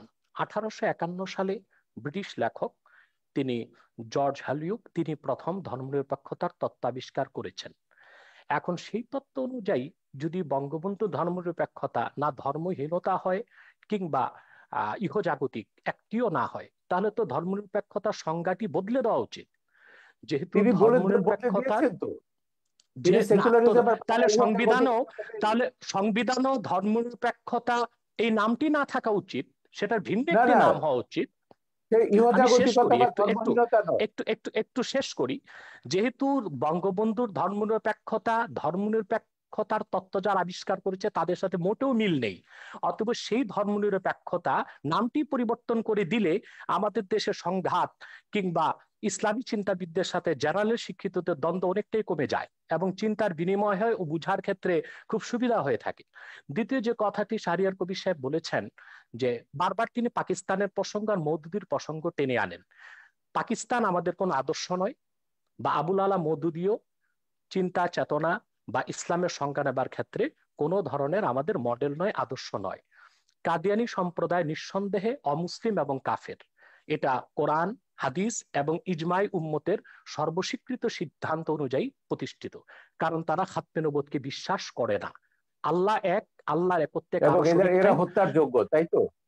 শেষ করতে দেন, এদেরকে হত্যা করাটা বৈধ। একটু শেষ করছি আমি। দ্বিতীয়ত, হ্যাঁ হুজুর, আল্লাহ যদি এক, একটু সাপ্লিমেন্ট করে শেষ করি তাহলে সুবিধা একটু হয়, শেষ আপনি করি সাথে সাথে জবাব দিতে পারবেন। শেষ জি। করি আমি শেষ করছি। আল্লাহ এক, আল্লাহর একত্বে কারো শরীক নেই।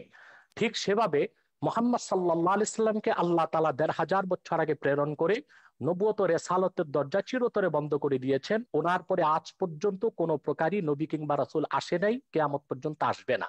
এটাকে বলা হয় আকীদায়ে খাতমে নবুয়ত। এই আকীদা খাতমে নবুয়তকে যে বিশ্বাস করবে না, নিঃসন্দেহে সে অমুসলিম এবং কাফের।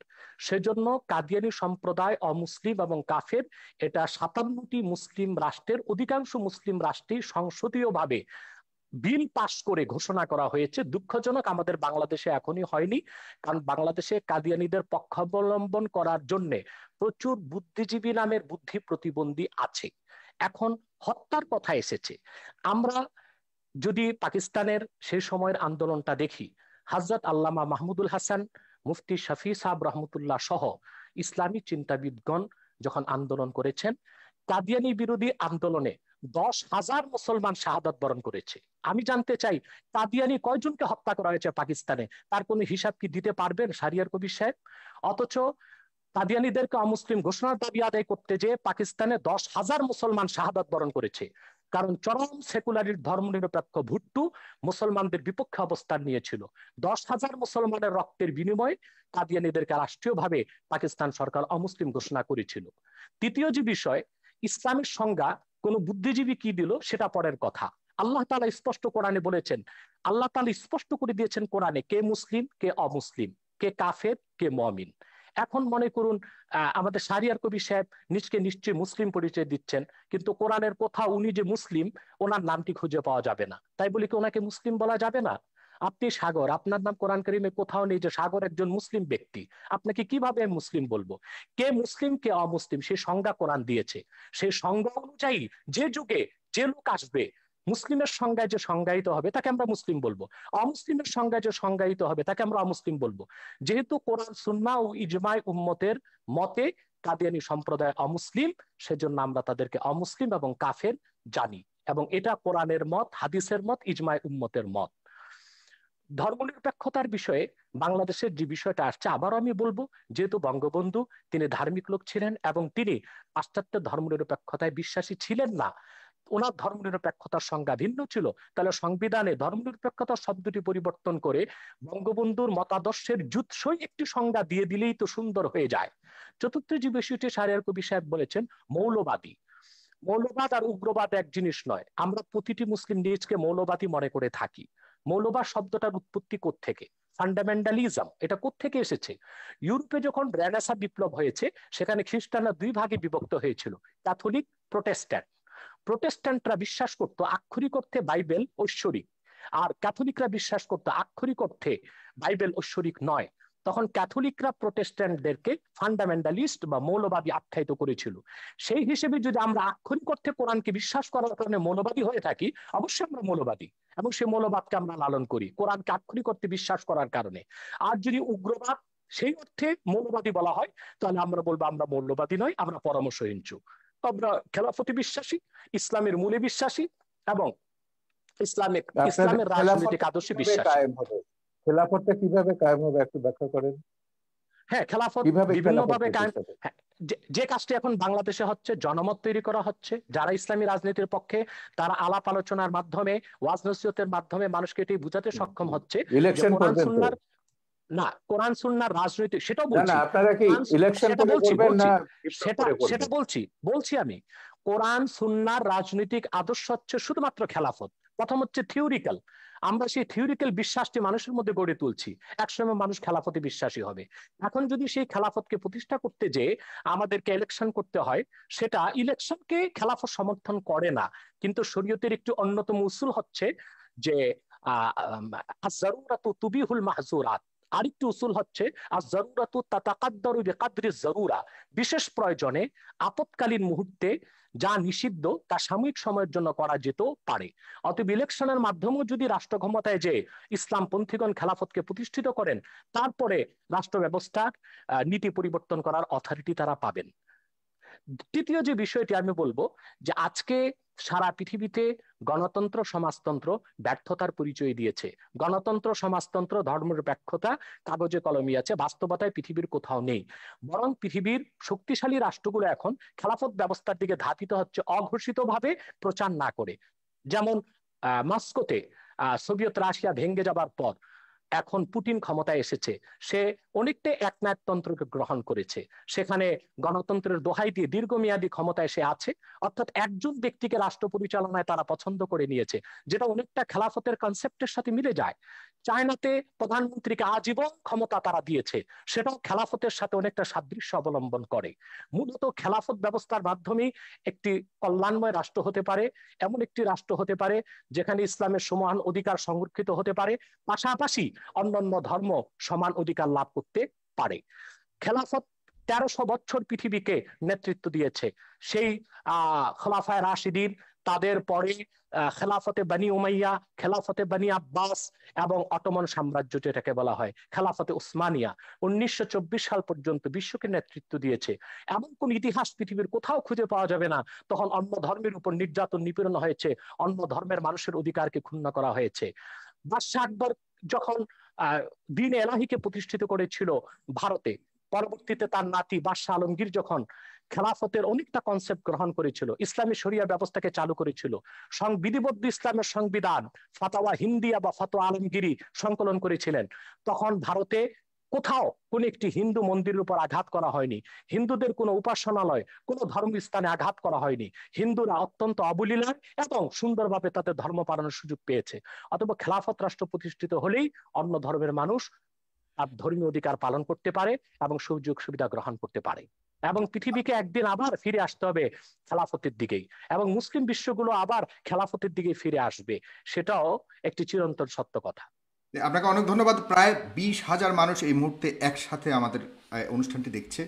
দর্শক, আপনারা অবশ্যই 20,000 মানুষ যারাই দেখছেন তারা অবশ্যই আমাদের পেজটিকে লাইক দেবেন, এবং আমাদের যে ইউটিউব চ্যানেলটি আছে সেখানে একটু পরে এটা আবারও প্রচারিত হবে, সেখানে আপনারা দেখতে পাবেন। যারা প্রথম থেকে দেখতে পারেননি তারা অবশ্যই আমাদের ইউটিউব চ্যানেলটিকে সাবস্ক্রাইব করবেন। জনাব শাহরিয়ার কবির, আপনার কাছে আসছি। আপনার অনেক শুনেছেন জনাব ডক্টর এনায়েতুল্লাহ আব্বাসীর কথা। আপনার কাছে আমি আরেকটি প্রশ্ন করতে চাই, যে আপনি ধর্মীয় আলোকে শিক্ষা ব্যবস্থার ঘোর বিরোধিতা করেছেন এবং কিছু কিছু বিষয়ে আপনি অনেক আপত্তি তুলেছেন বিভিন্ন সময়ে। সেটা আসলে যদি বাই চয়েস হয়ে থাকে যে আমি ধর্মীয় শিক্ষায় শিক্ষিত হতে চাই, সেখানে সমস্যাটা কেন, আপত্তিটা কেন? না, ধর্মীয় শিক্ষার তো আমি কখনো বিরোধিতা করিনি। আমি কখনো বলিনি মাদ্রাসা ব্যবস্থা তুলে দিতে হবে, যদিও আমাদের সংবিধানে আছে একমুখী শিক্ষা হতে হবে। আমরা বলেছি বিশেষ করে কওমি মাদ্রাসা নিয়ে, যে কওমি মাদ্রাসায় যারা পড়ে, আমাদের দেশের গরিব মানুষের ছেলেরা এখানে পড়ে, এতিমরা পড়ে এখানে। কারণ এই একটা বৃহৎ সংখ্যক ছাত্ররা তরুণ গোষ্ঠীকে আমরা কেন ওই উগ্র মৌলবাদীদের জিম্মি করে রেখে দেবো? এখানকার ক্যারিকুলামে কিন্তু আমাদের কোনো হাত নেই। এরা বাংলাদেশের মুক্তিযুদ্ধের ইতিহাস জানে না। তাদের যে জাতি যে হাজার বছরের বাঙালি জাতির যে একটা সমৃদ্ধ ইতিহাস রয়েছে, সম্প্রীতির ইতিহাস রয়েছে, মানবতার ইতিহাস রয়েছে, মানুষকে ভালোবাসার ঐতিহ্য রয়েছে, এগুলো কিন্তু কিছুই তারা জানে না। তাদের মাথার মধ্যে জেহাদ ঢোকানো হচ্ছে, খেলাফত ঢোকানো হচ্ছে, ভিন্ন মত, ভিন্ন ধর্ম, ভিন্ন জীবনধারা যারা বিশ্বাসী তাদেরকে হত্যা করতে হবে। হত্যার বিবরণগুলো দেখলেই তো আপনি বুঝবেন। হত্যার যে এই যে যখন আপনার এই যে 15 সালে 16 সালে যখন এই যে ধারাবাহিক ব্লগারদের হত্যা করা হলো, একটা ঘটনা আমি বলি। ব্লগার বাবুকে যে হত্যা করেছিল, যে সে দুটো মানুষ, যে একজন হিজড়া একজন ফেরিওয়ালা তাকে উদ্ধার জড়িয়ে ধরেছিল, আটকে ছিল, সেই ছেলেটা সেও একটা তরুণ, মাদ্রাসা থেকে মাত্র বেরিয়েছে। সেই তরুণকে জিজ্ঞাসাবাদে জিজ্ঞেস করলো, কেন তুমি বাবুকে হত্যা করছো? ও বলে, আমার হুজুর আমাকে বলেছেন, উস্তাদ আমাকে বলেছেন। বলে, তুমি বাবুর কোনো লেখা পড়েছো? বলে, না, পড়িনি। সেই ছেলেটা জিজ্ঞাসাবাদে বলছে, বাবুর সে কোনো লেখা পড়ে, বাবু নামটা তার কাছে পরিচিত ছিল না, বাবুর কোনো ছবি সে দেখেনি, পোস্ট পড়েনি। এবং যেহেতু হুজুর বলেছেন সেই ইসলাম বিরোধী এবং সে মুরতাদ, তাকে হত্যা করতে হবে, এবং সেই বিশ্বাসে সে হত্যা করেছে। এই উন্মাদনাগুলো কিন্তু এদের মাথার মধ্যে ঢোকাচ্ছে সেই মাদ্রাসা থেকেই। এটা নিয়ে বহুত মানে লেখা আমাদের আছে দেশে এবং কোথাও ঢুকাচ্ছে? আপনি কোনো প্রমাণ আছে আপনার কাছে আমাদের দেশে কোথাও ঢুকাচ্ছে কিনা এরকম ধরনের?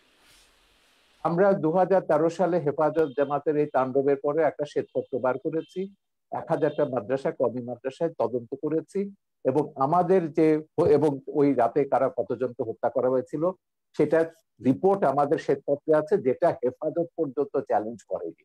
সেদিনও দেখলাম ওই বিতর্কে হেফাজতের এক নেতা বলছেন যে হ্যাঁ, নির্মূল কমিটি যে শ্বেতপত্র বের করেছে সেটাকে তারা অথেন্টিক মনে করেন। কিন্তু সেই শ্বেতপত্রে আমরা দেখিয়েছি আমাদের কওমি মাদ্রাসাগুলোতে তারা জাতীয় সঙ্গীত গায়। কেন? এটা প্রথমে বলছে এটা হচ্ছে সঙ্গীত হচ্ছে হারাম, ইসলামের গান গাওয়ার বিধান নেই। কেউ বলছে এটা হিন্দুর লেখা, কেউ বলছে এটা ভারতীয়র লেখা, এখানে কওমি তারানা হতে হবে, ইসলামী জোশের গান হতে হবে, তবে তারা গাইবে। তো এখন একটা কথা ভাবুন, যে তার ইতিহাস জানে না, যে তার মুক্তিযুদ্ধের কথা জানে না, তার ও গৌরব জানে না, তার মাথার মধ্যে তো আপনি ঢুকিয়ে দেবেন যে সিরিয়াতে সব এই যে মুসলমানদের মেরে সাফ করতে যাচ্ছে, করে ফেলছে, আফগানিস্তানের সব মুসলমানদের সাফ করে ফেলছে কমিউনিস্টরা বা অন্যরা, ওই শিয়ারা, ওখানে আসাদের লোকেরা, তোমরা ওখানে যাও, গিয়ে জেহাদ করো। তো তরুণরা কিন্তু এভাবে বিভ্রান্ত হচ্ছে, জেহাদে যাচ্ছে, এবং অনেক বাবা মার কোল খালি হচ্ছে, তারা জানে না তাদের ছেলে কোথায় গিয়ে কোথায় মারা যাচ্ছে, বাট এটাকে তারা জেহাদ কিন্তু মনে করে, ইসলামিক বাংলাদেশে, একটা। জনাব শাহরিয়ার, বাংলাদেশের যতগুলি এই উগ্রপন্থা বলে আমরা যতগুলি ঘটনাকে আমরা চিহ্নিত করার চেষ্টা করেছি, সেখানে সব কিন্তু আমাদের সাধারণ ইসলামিক মিডিয়ামের, সরি, ইংলিশ মিডিয়ামের ছাত্রছাত্রীরা জড়িত পাওয়া গেছে বিভিন্ন না, তদন্ত। সরি, সরি, সেটা আপনি কয়েকটা কটের কথা বলতে পারবেন। আপনি কওমি মাদ্রাসার পাঠ্যপুস্তকটা দেখুন। ইংলিশ মিডিয়াম কেন, আমি তো ইউরোপের কথা বলেছি। সিরিয়াতে জেহাদ করতে গেছে, সেখানে 5000-এর ওপর সাদা ইউরোপিয়ান মুসলিম, মুসলিম তারা গেছে। তারা কি জন্য? তাদের কয়েকজনের সঙ্গে আমি কথা বলেছি, আমার ছবিতে তাদের ইন্টারভিউ আছে। তারা বলছে it was an adventure, they were killing bad guys and we were the good guys, we went there to kill the bad guys। এই যে গেম গুলো তারা খেলছে, bad guys will be killed by the good guys, এই adventure থেকে তারা বলছে। আমার একটা ছেলে বলছিল সে আবার ইন্ডিয়ান ছবি দেখে, বলে তার হিরো ছিল শাহরুখ খান। বলে, দেখো শাহরুখ খান তো ওখানে দামি একটা রাইফেল নিয়ে এসে যুদ্ধ করছে বা হিরোইজম দেখাচ্ছে, আমি সিরিয়াতে জেহাদ করতে গেছি, I will be having a real AK-47। So এইটা হচ্ছে এক ধরনের উন্মাদনা মানুষের মগজে তৈরি করা হয়েছে, এবং সেই উন্মাদনার কারণে এরা গেছে সেখানে জেহাদ করে, তারপর অনেকে ফিরে এসছে, অনেকে মারা গেছে। কিন্তু এই যে উন্মাদনাটা আপনি তৈরি করে দিচ্ছেন সারা পৃথিবীর তরুণ সম্প্রদায়ের মধ্যে, আজকে তো ইন্টারনেটের প্রযুক্তির কারণে আপনি এইগুলো, এই উন্মাদনা, আমার কথা হচ্ছে খুব পরিষ্কার, আপনি শান্তিপূর্ণভাবে আপনার ধর্ম প্রচার করুন, পালন করুন। কেন একজনকে বাধ্য করবেন? কেন বলবেন সে ধর্ম ছেড়ে চলে গেছে তাকে গলা কাটতে হবে? আমার নামে জামাত বলেন, এই সমস্ত তথাকথিত মৌলবাদীদের হাজারটা ফতোয়া রয়েছে ইউটিউবে, ফেসবুকে, কিভাবে আমাকে জবাই করতে হবে, এবং সেটা ধারালো তরবারি দিয়ে না, বলেছে ঘাড়ের উপর দিয়ে করতে হবে, বোতা তরবারি দিয়ে। এগুলো তো সব আমরা জাহানারা ইমামের আন্দোলনের শুরু থেকে দেখছি, যে তাদেরকে মুরতাদ, কাফের ট্যাগ লাগিয়ে দাও, ট্যাগ লাগিয়ে তাদের হত্যা করো। উনি যেমন বললেন যে শারিয়ার পবিত্র ইসলাম, মুসলমান মুরতাদ। এখন এই জিনিসটা হচ্ছে, আমি এইগুলো পরিষ্কার ভাবে বলেছি, আমি মুসলমানকে মুসলমান না, কোন বান্দাকে আমি দায়িত্ব দেইনি সেকে প্রমাণ করবার জন্য বা আমাকে ট্যাগ লাগাবার জন্য। আমি যদি মুসলমান না হই, আল্লাহ আমাকে শাস্তি দেবেন। আল্লাহ ছাড়া আর কারো বিধান এই বিষয়ে, কে মুসলমান কে মুসলমান নয়, কোন বান্দার বিধান প্রগতিশীল সমাজ থেকে যে দাবি করা হচ্ছে কে মুসলমান নয় কে মুসলমান, সেক্ষেত্রে সেটাকেও আপনি কিভাবে দেখছেন? মানে মানে কোন আমরা আমরা আমরা অনেক সময় বলে থাকি বুদ্ধিজীবী সম্প্রদায় থেকে বা আমাদের যারা ইয়ের সেখান থেকে বড় থাকে, না এরা রিয়াল মুসলমান নন, এরা উগ্রবাদী। সেই জিনিসটুকু নির্ধারণ করার দায়িত্ব কার? আমরা সবসময় বলেছি ইসলাম একটা শান্তির ধর্ম। হ্যাঁ, ইসলামকে যখনই আপনি সন্ত্রাসের সমর্থক করবেন, যখনই এই যে মামুনুল হকের বাবা কি বলেছিলেন, মামুনুল হকের বাবা বাবরি মসজিদ যখন ভাঙলো, মামুনুল হকের বাবা তখন বললেন কি, আজিজুল হক, ইসলাম নামক বৃক্ষটির গোড়ায় পানি নিয়ে রক্ত ঢালতে হবে। তারপর দিন আমি এটা নিয়ে প্রতিবাদ করলাম। আমি বললাম ইসলাম কি ড্রাকুলার ধর্ম? রক্ত পান করে ইসলামকে জীবিত হতে হবে? তাই খ্রিস্টান মিথোলজির মধ্যে যে ড্রাকুলা ক্যারেক্টারটা আছে, এটা কি পিশাচের ধর্ম? ড্রাকুলা তো একটা পিশাচ। আমার কথা হচ্ছে সেইটাই, শান্তির ধর্ম ইসলামকে কে সন্ত্রাসের ধর্মে রূপান্তরিত করেছে? এই আল কায়দারা, এই আইএসআইএসরা, এই জামাতি ওহাবি সালাফি, এরা ইসলামকে সন্ত্রাসের ধর্মে পরিণত করেছে। আমি ইসলাম নিয়ে কথা বলছি, সব ধর্মের ব্যাপারে আমি বলছি, মৌলবাদ আপনি আপনি আপনার ব্যক্তিগত জীবনে রাখুন, সেটাকে আমার উপর চাপাতে যাবেন না, রাষ্ট্রের উপর এটাকে চাপাতে যাবেন না। এখানে মানুষ, আমি আপনার কাছে আবারও আসছি শারীরিক করবে। আমরা অনুষ্ঠানের প্রায় শেষ প্রান্তে, আমরা খুব ছোট করে আরো কিছু মন্তব্য নেব এবং অনেকেই মন্তব্য করেছেন দর্শক, আপনাদের মন্তব্য থেকে আমি কিছু মন্তব্য নেব একটু পরেই। অবশ্যই আপনারা শেয়ার করবেন অনুষ্ঠানটিকে, তাহলে অনেকেই দেখতে পাবে। আইএস নিয়ে কথা হয়েছে, আইএস নিয়ে এই মাত্র ডক্টর শাহরিয়ার কবির কথা তুলেছেন। সেখানে অসংখ্য মুসলমান হত্যা করা হয়েছে, জনাব ডক্টর এনায়েতুল্লাহ আব্বাসী। এই যে মুসলমানরা নিজেরা আরেকটা মুসলমানকে হত্যা করা বা কোনো, এটা কোনোভাবে কি জাস্টিফাইড কিনা ধর্মীয় আলোকে? ধন্যবাদ সাগর আপনাকে। কিন্তু শাহরিয়ার কবির সাহেবের একটি প্রশ্নের উত্তর দিয়েই কথাটি শুরু করা উচিত মনে করছি। তিনি বলেছেন কে মুসলিম কে অমুসলিম এই অথরিটি একমাত্র আল্লাহ তাআলার। আমি তাকে তাৎক্ষণিক প্রশ্ন করছি এবং উত্তরটি তিনি তার ফ্লোর যখন পাবেন তখন দিবেন, যে কোনো ব্যক্তি যদি বাংলাদেশের স্বাধীনতা সার্বভৌমত্বকে অস্বীকার করে, সংবিধান অনুযায়ী সে লোকটি রাষ্ট্রদ্রোহী এবং রাষ্ট্রদ্রোহী হিসেবে তার শাস্তি হবে। কিন্তু সংবিধানে সেই রাষ্ট্রদ্রোহীর নাম লেখা থাকার প্রয়োজন নেই। ঠিক সেভাবে কে কাফের কে মুমিন, কে মুসলিম কে অমুসলিম, তা আল্লাহ কর্তৃক প্রেরিত সংবিধান কোরআন কারীমের মধ্যে স্পষ্ট করে দেওয়া হয়েছে। অতএব কোরআন কারীমের বিধান অনুযায়ী উলামায়ে কেরাম কে কাফের সেটা বলেন, কে মুসলিম সেটা বলেন। এটা একটি স্পষ্ট বিষয়। খুবই স্থূল চিন্তার, সূক্ষ্ম চিন্তার প্রয়োজন নেই, স্থূল চিন্তাধারীও কথাটি বুঝতে পারে। কোন ব্যক্তি যদি স্বাধীনতা সার্বভৌমত্ব অস্বীকার করে, এখন তাকে যদি রাষ্ট্রদ্রোহী বলে, সে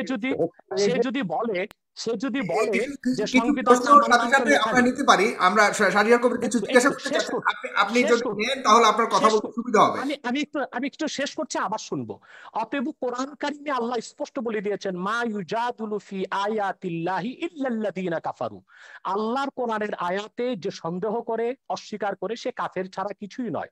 এখন কোরআন কারীমের 6666 খানা আয়াতের কোন একটি আয়াতকে কেউ যদি অস্বীকার করে, আল্লাহর সিদ্ধান্ত অনুযায়ী আমি তাকে কাফের বলবো।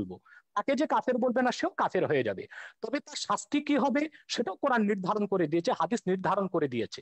দ্বিতীয় যে কথা তিনি বলেছেন আইএস এর কথা, জিহাদের কথা, সবচেয়ে আফসোসের বিষয়, জিহাদ সম্পর্কে ইসলাম কি বলে আমাদের ধারণাটা মোটেও নেই। আইএস কে আমরা প্রকৃত মুসলিম তো মনেও করি না। সেটা কি মুসলমান দায়ী? আইএস এর প্রতিটি অস্ত্রের গায়ে লেখা ছিল, অস্ত্রের গায়ে it is the property of United state of America. Is এর অস্ত্রগুলো আমেরিকার দেওয়া। ইসলাম মুসলমানের চিরশত্রু আমেরিকা জিহাদ করার জন্য আইএস কে অস্ত্র দিবে কেন? তাতে তো বোঝা যায় দাল মে কুছ কালা হয়, কালা হয়। সন্ত্রাস ছড়িয়ে তার দায়ভার ইসলামের উপর দেওয়ার একটি নিউ কনজারভেটিভ ইহুদি খ্রিস্টানদের রক্ষণশীল সমাজের একটি অপচেষ্টা ছাড়া আর কিছু নয়।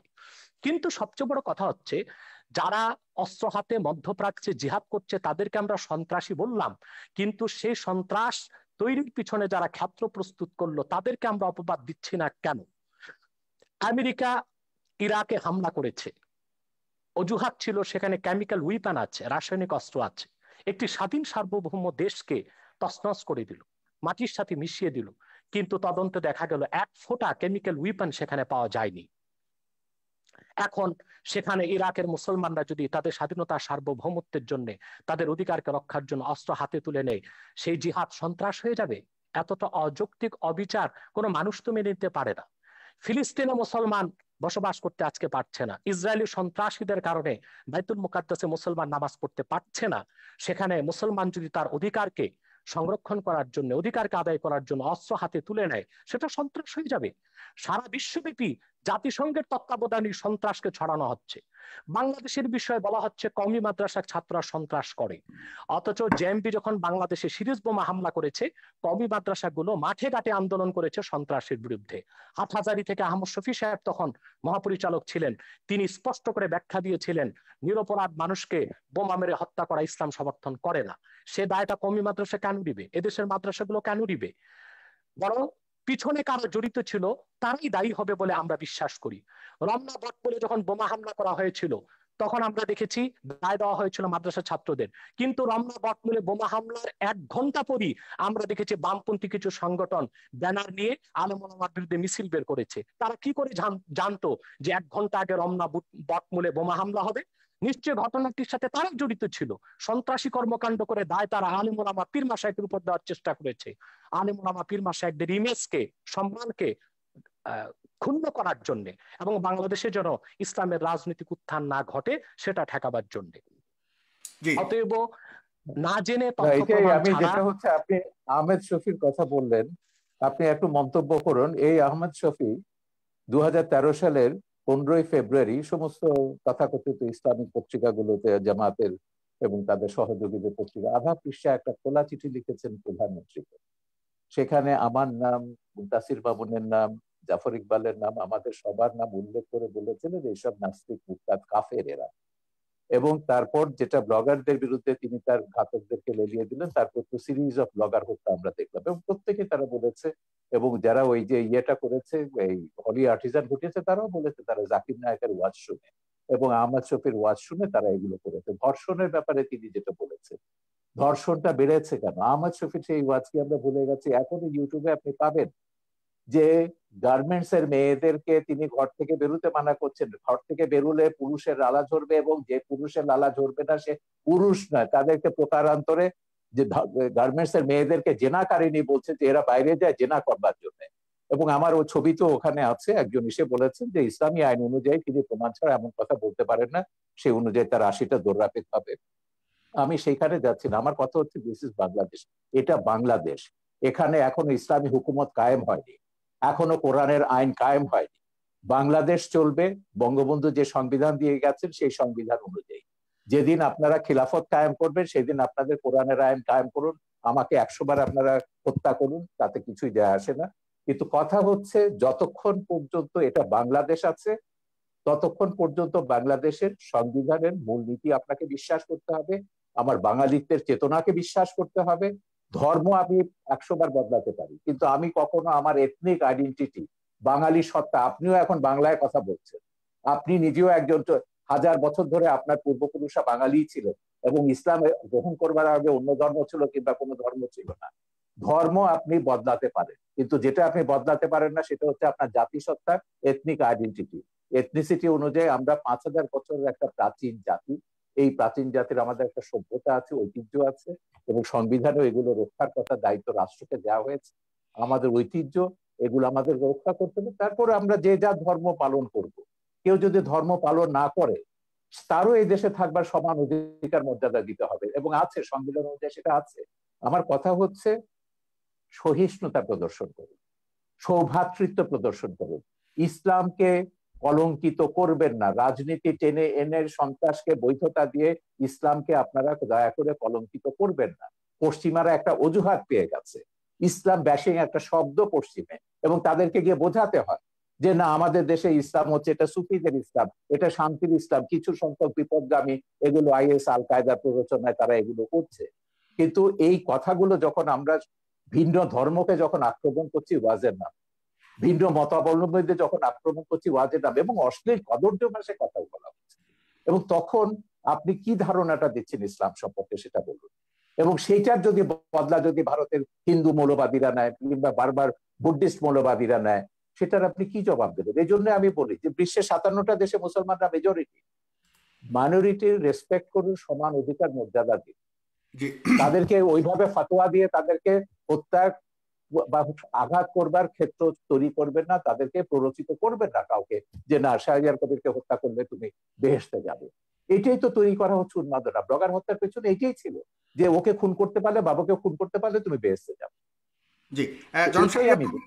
আপনার কাছে অনেকগুলি প্রশ্ন দর্শক সারি থেকে অনেকেই লিখেছেন। আমি সব প্রশ্ন করা সম্ভব নয়। প্রায় 9,000 শেয়ার করেছেন, এখান থেকে প্রায় হাজার হাজার মন্তব্য এসছে।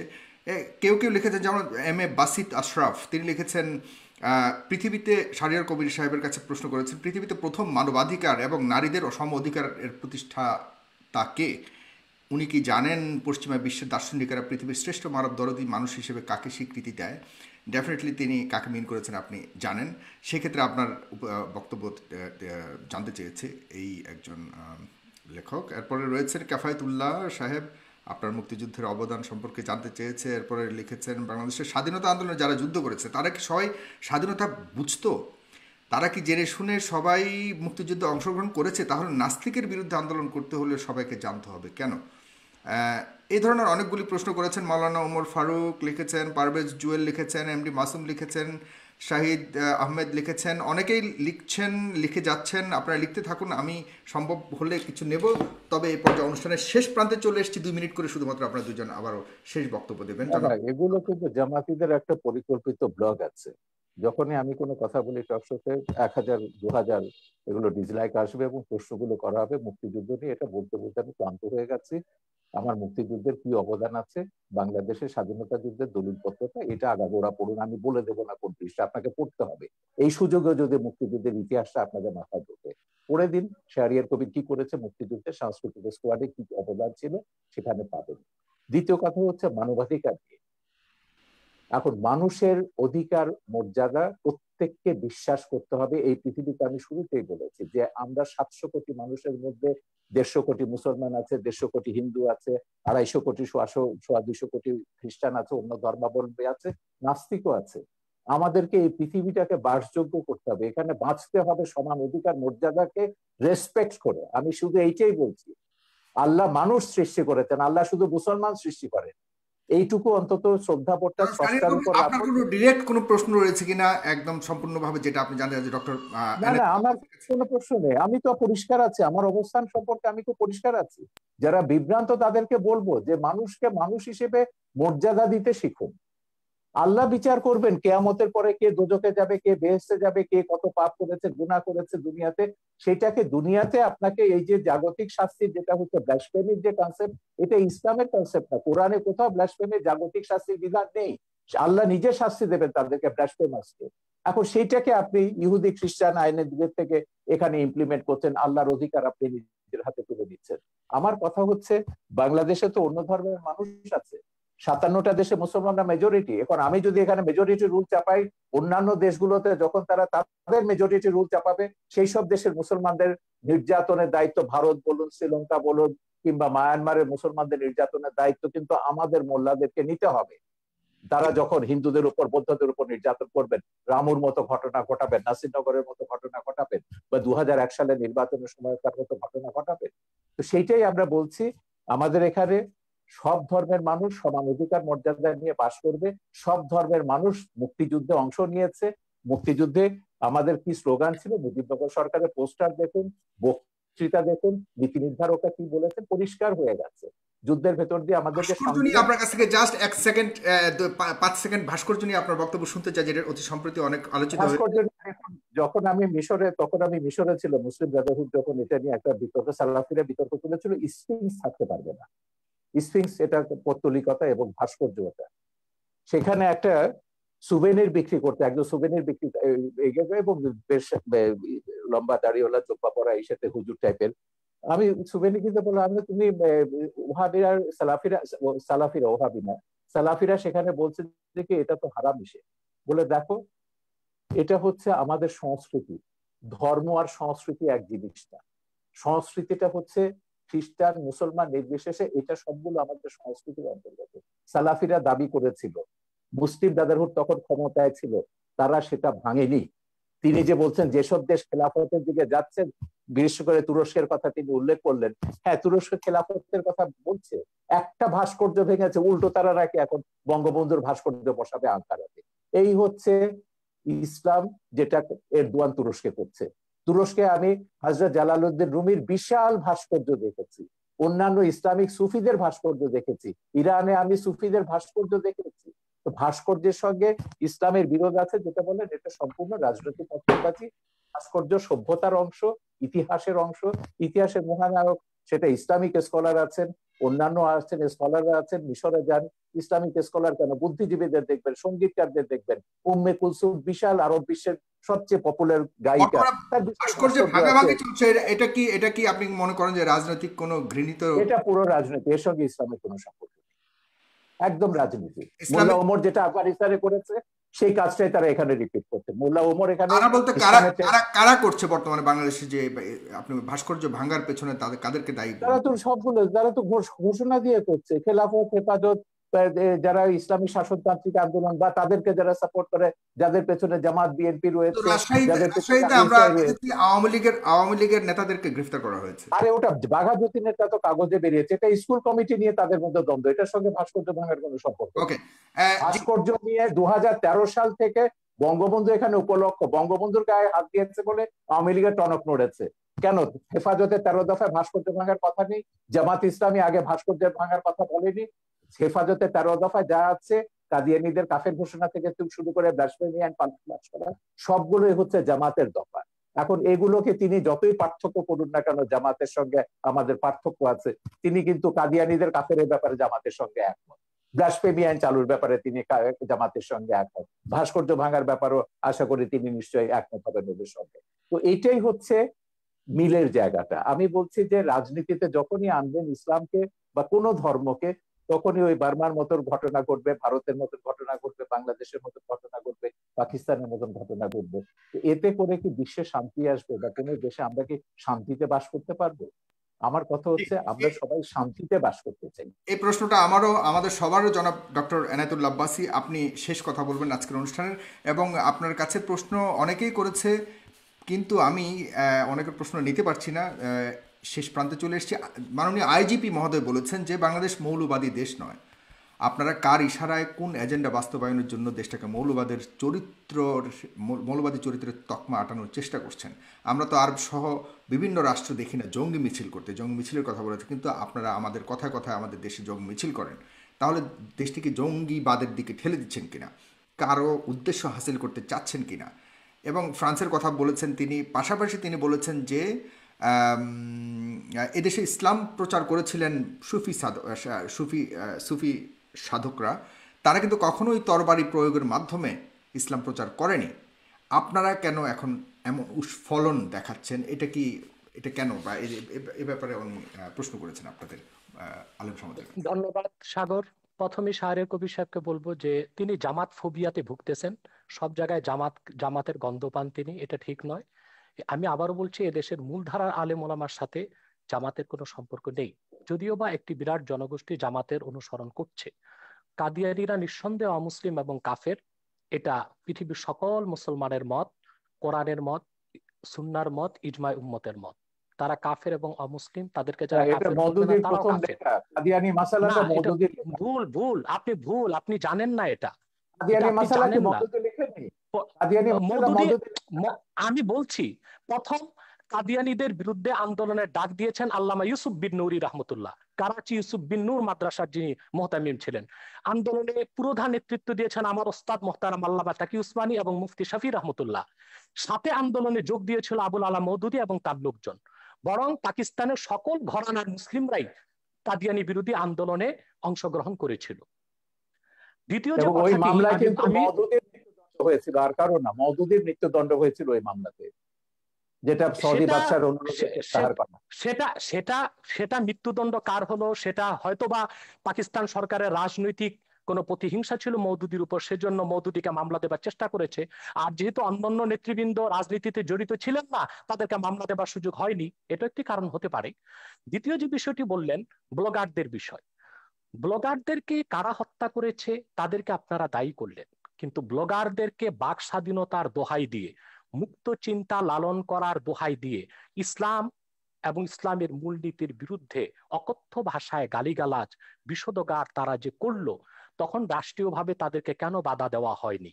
যদি তাদেরকে রাষ্ট্রীয়ভাবে বাধা দেওয়া হতো, ধর্মনিরপেক্ষতার যদি একটি সংজ্ঞা এটাও হয় সকল ধর্মের অধিকার রক্ষা করা, তাহলে আপনি ইসলামের অধিকার রক্ষা করবেন না? এটা কেমন ধর্মনিরপেক্ষতা আপনার?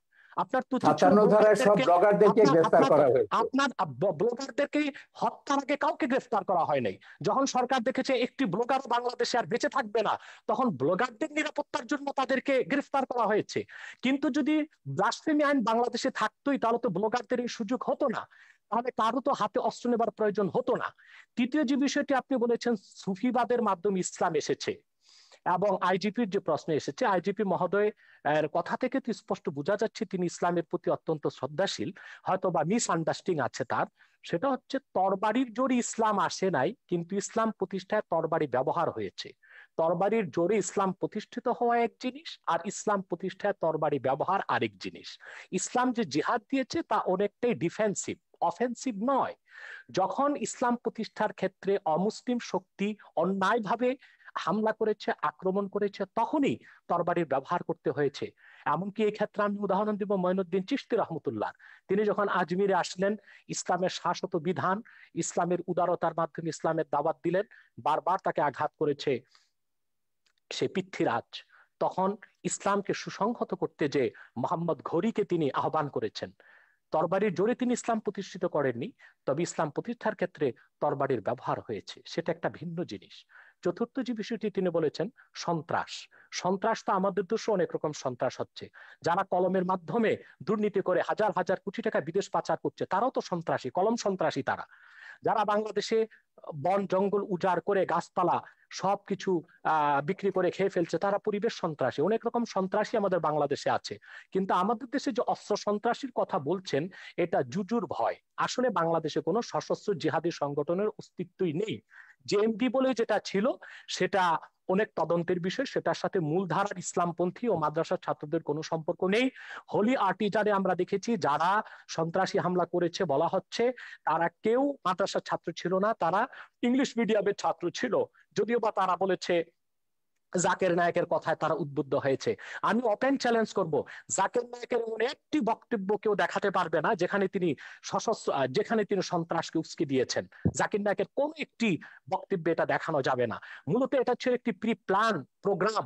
জাকির নায়কের বক্তব্য বন্ধ করা, ভারত থেকে তাকে বিতাড়িত করার জন্য এটা একটি সাজানো নাটক ছিল। এবং তাতেও আমাদের বাংলাদেশের কোনো মাদ্রাসার ছাত্র শিক্ষক জড়িত ছিল না, ইংলিশ মিডিয়ামের ছাত্ররা জড়িত ছিল। অতএব কথায় কথায় সন্ত্রাসের দায়ভার এদেশের আলেম ওলামা পীর মাশায়েখ ও মাদ্রাসা ছাত্রদের উপর দেওয়া, এটা অবিচার ছাড়া আর কিছুই নয়। এটা প্রত্যক্ষ বা পরোক্ষ যেভাবেই হোক ইসলাম বিদ্বেষ ছাড়া আর কিছু নয়। শিক্ষা ব্যবস্থায় আজকে ধর্মনিরপেক্ষতার প্রভাব বাড়ানো হয়েছে।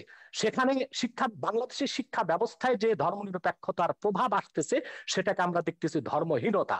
ইসলামের মূল আকীদা বিরোধী অনেক শিক্ষা আমাদের শিক্ষা ব্যবস্থায় ঢুকানো হয়েছে। যেমন নবম থেকে মাস্টার্স পর্যন্ত প্রাণীবিজ্ঞান, জুলজিতে দ্য থিওরি অফ এভুলেশন, ডারউইনের বিবর্তনবাদকে ঢুকানো হয়েছে বাংলাদেশে। অথচ সারা দুনিয়ার বিজ্ঞানীগণ একমত হয়েছে, the theory of evolution is not a scientific fact, it is nothing but hypothesis of Darwin. বিবর্তনবাদ এটা বৈজ্ঞানিক কোনো প্রমাণিত বিষয় নয়, এটা হচ্ছে ডারউইনের একটি মন গড়া মতবাদ। অথচ তা আমাদের শিক্ষা ব্যবস্থায় ঢুকানো হয়েছে। যারাই বিবর্তনবাদ করবে, পরকালে তারা অবিশ্বাসী হবে, ইসলাম থেকে তারা দূরে সরে যাবে। অত্যন্ত কৌশলে ধর্মনিরপেক্ষতা যে সংজ্ঞাতেই আমাদের দেশে বলা হোক, বঙ্গবন্ধু যে সংজ্ঞায় ধর্মনিরপেক্ষতার কথা বলেছিলেন, আজ ধর্মনিরপেক্ষতার ধ্বজাধারীরা বঙ্গবন্ধু সেই আদর্শে নেই। তারা ধর্মনিরপেক্ষতাকে ধর্মহীনতার দিকে নিয়ে যাচ্ছে। অতএব যদি প্রকৃত অর্থেই বঙ্গবন্ধুর ধর্মনিরপেক্ষতাকে সংবিধানে প্রতিষ্ঠিত করা হয়, সেটা ধর্মহীনতা নয়, বরং তার নাম পরিবর্তন করে এমন একটি নাম দেওয়া দরকার যেটার সাথে ধর্মনিরপেক্ষতার কোনো সম্পর্ক প্রমাণিত হবে না। ধন্যবাদ। ধর্মনিরপেক্ষতা বঙ্গবন্ধুর দেয়া নাম। সেকুলারিজম বাংলা তর্জমা তিনি ধর্মনিরপেক্ষতায় করেছেন। রাষ্ট্র ধর্মের ব্যাপারে নিরপেক্ষ থাকবে, সব নাগরিক সমান অধিকার মর্যাদা ভোগ করবে, এটাই হচ্ছে বঙ্গবন্ধু ধর্মনিরপেক্ষতার সারকথা। প্রত্যেক নাগরিক তার নিজের ধর্ম পালন করবে, ধর্ম পালনের স্বাধীনতা থাকবে, কিন্তু আপনি আপনার বঙ্গবন্ধু ধর্ম আরেকজনের উপর জোর করে চাপাতে পারবেন না, না, আরেকজনকে হত্যার প্ররোচনা দিতে পারবেন না। বাংলাদেশে কোন মুসলিম চিন্তাবিদ ইসলাম ধর্মকে অন্যের উপর চাপিয়ে দেবার চেষ্টা করেননি, এর কোন নজির ওয়াজগুলো আপনারা দেখেন, দেখাতে পারবেন না। না না, ওয়াজ বা আমি প্রত্যেকটা নিজে ওয়াজে ওয়াজ তারা, করি, আপনি আপনি ওয়াজ শুনেছেন না আওয়াজ শুনেছেন আমি জানি না। কোরআন সুন্নাহ বিরোধী যেটা হয় সেটা ওয়াজ নয়, সেটা আওয়াজ। বাংলাদেশে অনেক নিম্নমানের বক্তব্য বের হয়ে গিয়েছে যারা গলাবাজির মাধ্যমে ওয়াজ করতেছে, সেটাকে আমরা ওয়াজ বলি না, সেটাকে আমরা আওয়াজ বলি। তাদের আচ্ছা, বক্তব্য দেলোয়ার অথেন্টিক হোসেন নয়। সাইদির ওয়াজকেও আপনি ওয়াজ বলবেন না? সাইদি আপনি সাহেব কি তো দেলোয়ার, দীর্ঘদিন যাবৎ ময়দানে নেই, তার উনি তো তার ওয়াজ দীর্ঘদিন যাবৎ কিন্তু ময়দানে নেই। ইউটিউবে আছে, তার বহু ওয়াজ ইউটিউবে আছে, আমার ছবিতেও আছে। বলুন তিনি একজন প্রকৃত ওয়াজকারী কিনা। তিনি বলেছেন যে অন্য ধর্মের মানুষকে হত্যা করতে, তিনি এটা আমি বলেছেন যদি কোন বক্তব্যে?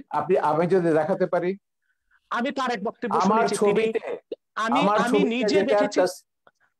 আমি আপনাকে জি, বলি, এদের যে ওই যে মুফতি হান্নানের উপর যে ছবিটা বানিয়েছি, যে সাইদির একজন খুব ঘনিষ্ঠ অনুসারী ছিল যখন সে জামাত করতো, সে প্রত্যেকের নাম ধরে বলেছে, শামসুর রহমান থেকে শুরু করে হুমায়ুন আজাদ থেকে শুরু করে তসলিমা। আমি বলে দেখে লেখা পড়েছে, বলে না লেখা পড়েনি, কিন্তু আমাদের হুজুররা বলেছেন এরা ইসলাম বিরোধী, এরা মুরতাদ, এরা কাফের এবং এরা ওয়াজিবুল কাতল, ওদেরকে যেখানে পাওয়া যাবে সেখানে হত্যা করতে হবে। এটা পড়ছে, এটা জিহাদ ছবিতে আমি দেখেছি। ওয়াজেদ সাইদির বক্তব্য আছে, হান্নানের বক্তব্য আছে, মুফতি হান্নানের বক্তব্য আছে, আপনি দেখে নিন, ইউটিউবে পাবেন।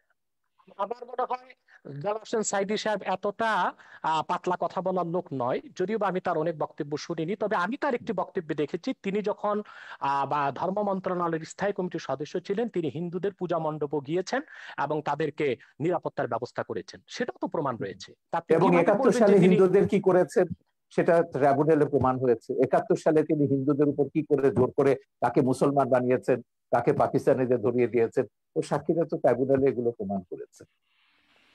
সেটা তো ট্রাইব্যুনালের বিষয়। কিন্তু দেলোয়ার হোসেন সাইদি সাহেব মানি ওয়াজ নয়, আর দেলোয়ার হোসেন সাইদি সাহেব মানি এদেশের আলেম ওলামা নয়।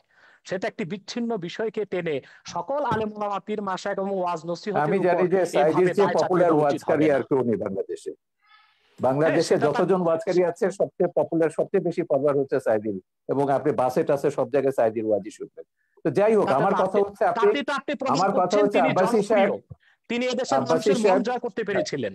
ঠিক আছে আব্বাসী সাহেব, আমার কথা হচ্ছে, আপনি আগেও বলেছেন আমি ইসলাম বা কোনো ধর্মের বিরুদ্ধে নয়, আপনি শান্তিপূর্ণভাবে ওয়াজ করুন, ইসলামে আহ্বান করুন, কিন্তু সন্ত্রাস, হানাহানি, একে মারো, ওকে ধরো, ওকে জবাই করো, এগুলো, এই হুমকি, রাষ্ট্রকে ইসে করতে হবে, এটা করতে হবে, জেহাদ করতে হবে, এই জেহাদ মানে তো এই যে উগ্রতা, এবং এই উগ্রতার কারণে আপনি কিন্তু ওই যে ইরাকের কথা বলেছেন, আপনি কোথায় ছিলেন আমি জানি না, ইরাকে যখন রাত্রেবেলায় আমেরিকা আক্রমণ করলো, আমরা পরের দিন বিশাল মিছিল বার করেছিলাম ইরাকে আমেরিকার হামলার বিরুদ্ধে। এখন ইরাকে কি করেছে? ইরাকে তো একটা সেকুলার ইস্যু ছিল, ইরাক ছিল সাদ্দাম হোসেনের, এবং সেই সেকুলার কি ইস্যুর পরে করতো কি হলো, সেজন্য ইরাকে, মিছিল করেছেন। হ্যাঁ, ইরাক তারপর তো একটা ইসলামিক রাষ্ট্রে পরিণত হলো, এখন তারা জেহাদ করছে।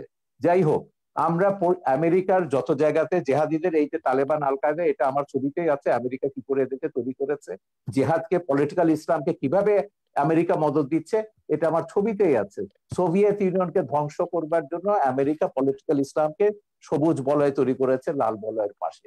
এটা আজকে সর্বজন বিদিত সত্য। আমেরিকা এখন তৈরি করে, এখন তারা নিজেরা ফ্রাঙ্কেনস্টাইনের ভয় দেখছে, 9/11-এর মতো ঘটনা করছে। তো আমেরিকাদের বলেছে, জামাত ইসলামীকে তো এখনো তারা মডারেট ইসলামিক পার্টি মনে করে, এখনো জামাত প্রেম তাদের কাটেনি। পরশুদিন আমেরিকার স্টেট ডিপার্টমেন্টের সঙ্গে আমাদের একটা দীর্ঘ ওয়েবিনার হয়েছে। তো আমেরিকা বলুন, আমেরিকার শয়তানিও আমরা জানি, ধর্ম নিয়ে যারাই রাজনীতি করেছে তারাই সংখ্যালঘুদের উপর, মানুষের সমান অধিকার মর্যাদার উপর আঘাত করেছে। এগুলো আমাদের ভুলে যেতে হবে। আমাদের কথা হচ্ছে, সমাজে সংখ্যাগরিষ্ঠ থাকবে, সংখ্যালঘিষ্ঠ থাকবে, আস্তিক থাকবে, নাস্তিক থাকবে, আমাদের কি করে আমরা শান্তিতে বাস করব, দেশটাকে এগিয়ে নিয়ে যাব। আপনি ধর্ম প্রচার করুন না, শান্তিপূর্ণভাবে ধর্ম প্রচার করার অধিকার তো সংবিধান আপনাকে দিয়েছে। বঙ্গবন্ধুর ওই যে ধর্মনিরপেক্ষতার যে ব্যাখ্যাটা দিয়েছেন, সেখানে বলেছে প্রত্যেক ধর্মের মানুষ শান্তিতে তাদের ধর্ম পালন করবে, প্রচার করবার সব রকম স্বাধীনতা দেওয়া হয়েছে। কেন একটা ধর্ম আপনাকে জোর করে অন্যের উপর চাপিয়ে দিতে হবে? আপনি দাওয়াত দিন শান্তিপূর্ণভাবে, আমাদের কোনো অসুবিধা নেই। কিন্তু শান্তিতে যখন ধর্ম প্রতিপালন করার কথা তো বহু আগে, 1400 বছর আগে আমাদের মহানবী সাল্লাল্লাহু আলাইহি ওয়াসাল্লামও বলে গেছেন। আমার কাছে বলেছেন, আমি সেটাই বলছি, তো আমি সেটাই বলছি, মহানবী কেন, প্রত্যেক মহাপুরুষরাই বলেছে। কোরআনেও আছে, আল্লাহ প্রত্যেক জাতির জন্য আমাদের নবী দেশে পাঠিয়েছে। অশান্তিটা আপনি কোথায় দেখেছেন? আমি যদি বলি যখন রাজনীতির সঙ্গে ধর্ম যোগ ওয়ার্ল্ড করবে তখন কনটেক্সটে অশান্তি আসবে। উগ্রবাদের কারণ ওই যে উনি যেটা বলেন, আব্বাসী বাংলাদেশ সাহেব যেটা অনেক বললেন, অনেক ভালো অবস্থাতে আছে। জি, আমি তো জানি সেইটাকে নষ্ট করবার জন্য তো তারা গৃহযুদ্ধের হুমকি দিচ্ছে। এখন বলেছে 2013 সালের চেয়ে ভয়াবহ ঘটনা ঘটবে যদি বাংলাদেশ থেকে এসব ভাস্কর্য ভাঙা না হয়, সরিয়ে না নেওয়া হয়। গৃহযুদ্ধের হুমকিটা কারা দিচ্ছে? কারা দেশটাকে পরাজয়ের প্রতিশোধ দিতে চাইছে 71-এ? তো আপনি 71-এর পরাজয়ের প্রতিশোধ এখন নেবেন বাংলাদেশকে বললে ওমরে আফগানিস্তান বানিয়ে, আর আমরা চুপচাপ বসে বসে দেখবো? সেজন্য আমরা সরকারকে বলেছি না, সময় এসেছে, কঠোর ব্যবস্থা নিতে হবে। এই দেশে ধর্মের নামে কোনো সন্ত্রাস অনুমোদন করা যাবে না, সেটা যে কোনো ধর্মের নামে। জি জনাব আব্বাস সাহেব।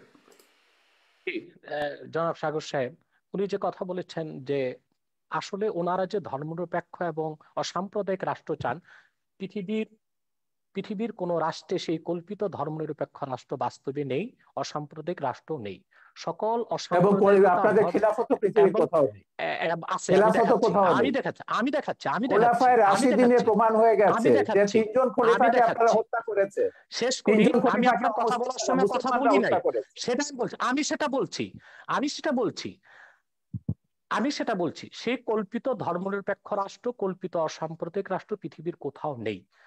যদি ধর্মনিরপেক্ষতা অর্থ এটাই হয় সকল ধর্মের অধিকার রক্ষা, তো বাংলাদেশে ব্লগাররা যখন তখন ইসলাম বিরোধিতা করে, সেটা ইসলামের অধিকারকে ক্ষুণ্ণ করা হয়, তখন ধর্মনিরপেক্ষতা কোথায় থাকে?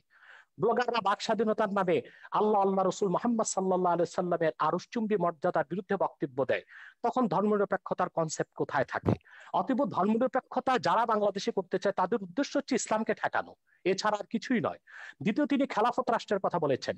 খেলাফতের কথা, খেলাফত হচ্ছে কি? খেলাফত হচ্ছে তানফিজু আহকামিল্লাহি আজ্জা ওয়া জাল্লা, ভূপৃষ্ঠে আল্লাহর বিধানকে প্রতিষ্ঠিত করা।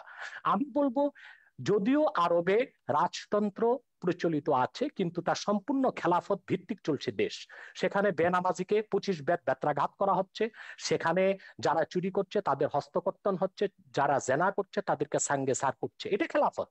যদিও নামে তা মুলুকিয়াত বা রাজতন্ত্র, যদিও সেটা রাজতন্ত্র, কিন্তু সেখানে খেলাফত আছে এবং খেলাফতের সব সুযোগ সুবিধা আরবের লোকজন গ্রহণ করছে। এবং আমরা দেখতে পাচ্ছি, সেখানে আমরা দেখতে পাচ্ছি দাম্মামে, জেদ্দাতে প্রচুর মুসলিম খ্রিস্টান আছে, তাদেরকে আলাদা জায়গায় তাদের ধর্মকর্ম পালনের ব্যবস্থা দেওয়া হয়েছে। একটি খেলাফত রাষ্ট্রের সমস্ত সুযোগ সুবিধা প্রতিষ্ঠিত আছে আমরা দেখতে পাচ্ছি আরবে। অতএব দ্বিতীয় আরেকটি বিষয়, খেলাফতের অনেকগুলো ধারা আছে।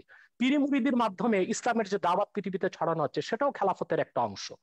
এবং খেলাফতের আরেকটা অংশ হচ্ছে দিনের উপর অটল অবিচল থাকা। অধিকাংশ মুসলমান দিনের উপর অটল অবিচল থেকে জীবনযাপন করছে।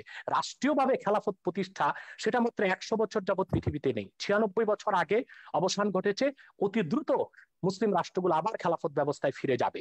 আপনি যে তালেবানের কথা বলেছেন, তালেবান সন্ত্রাসী, সে সন্ত্রাসীদের সাথে যুক্তরাষ্ট্র কাতারে চুক্তিবদ্ধ হয়েছে। এখন তো সে আফগানিস্তান আবার খেলাফতের প্রতি ধাবিত হচ্ছে। পৃথিবীর সুপার পাওয়ার আমেরিকা, অন্যান্য খ্রিস্টান রাষ্ট্রগুলো তা তো থামাতে পারলো না। ব্যর্থতা কি পুঁজিবাদের নয়? পৃথিবীব্যাপী সন্ত্রাসকে উস্কে দিচ্ছে পুঁজিবাদ, আর সেটার একমাত্র উদ্দেশ্য হচ্ছে ইসলামের রাজনৈতিক উত্থানকে ঠেকানো ছাড়া আর কিছু নয়। আর আমি অনুরোধ করব বাংলাদেশের বুদ্ধিজীবী সমাজকে, ইসলামকে বিভিন্ন নামে আপনারা অভিহিত করবেন না। রেডিক্যাল ইসলাম, মডারেট ইসলাম, এই নামগুলো ইসলামের ক্ষেত্রে আপনি প্রযোজ্য তো নয়। বলছেন ইসলাম মওদুদির একটি। আকীদাকে আপনারা ইসলাম বিরোধী মনে করেন। মওদুদির অনুসারীদেরকে আপনি বলবেন কেন? সেটা কি ইসলাম বলবেন কেন? ইসলাম তো সেটাই ওইটাই যেটা তো আমি আল্লাহ বলছি। দিয়েছেন, আপনি সেটা তো সেটাই। মওদুদিকে আপনি নাম দিবেন আপনি কেন? আপনি সেটাকে নাম দেওয়া জামাতকে যাবে না। মুসলমান বলবেন না, ইসলাম আপনি ইসলাম জামাতকে ইসলামের মুসলমান বলবেন না, জামাতও আপনাকে মুসলমান মনে করে না। এই বিরোধের মীমাংসা রাষ্ট্র কেন নেবে? আপনাদের এই বিরোধের মীমাংসায় আমি কেন যাব? না না, আমি এটা রাষ্ট্র বলছি এখানে না যেতে তাদেরকে পারে না। মুসলমান মনে করি না, এটা বলা হচ্ছে না, কিন্তু তারা যে ইসলামের ব্যাখ্যা দিবে সেটাই ইসলাম, এটা আমি স্বীকার করব না। না না, এটা ইসলাম তো হাফেজি সেটাই হুজুর যেটা থেকে শুরু আল্লাহ করে, দিয়েছেন। ইসলাম হাফেজি তো হুজুর সেটাই থেকে যেটা শুরু আল্লাহ করে দিয়েছেন। 72টা ওলামায়ে কেরাম তারা বলেছেন মওদুদির অনুসারীদের পেছনে নামাজ পড়া হারাম। এগুলো ফতোয়া আমরা দেখেছি, মওদুদির বিরুদ্ধে ফতোয়া দেখেছি, মওদুদির পক্ষেও দেখেছি।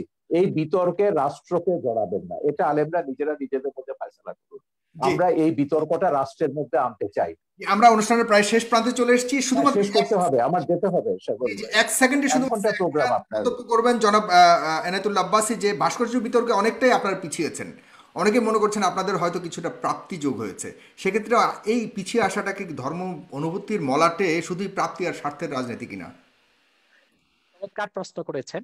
আপনার উত্তরটি আমি দিচ্ছি। প্রথমে বলছি যে আমরা আহ, ইসলামের ব্যাখ্যা কোনো ব্যক্তি থেকে নিব না।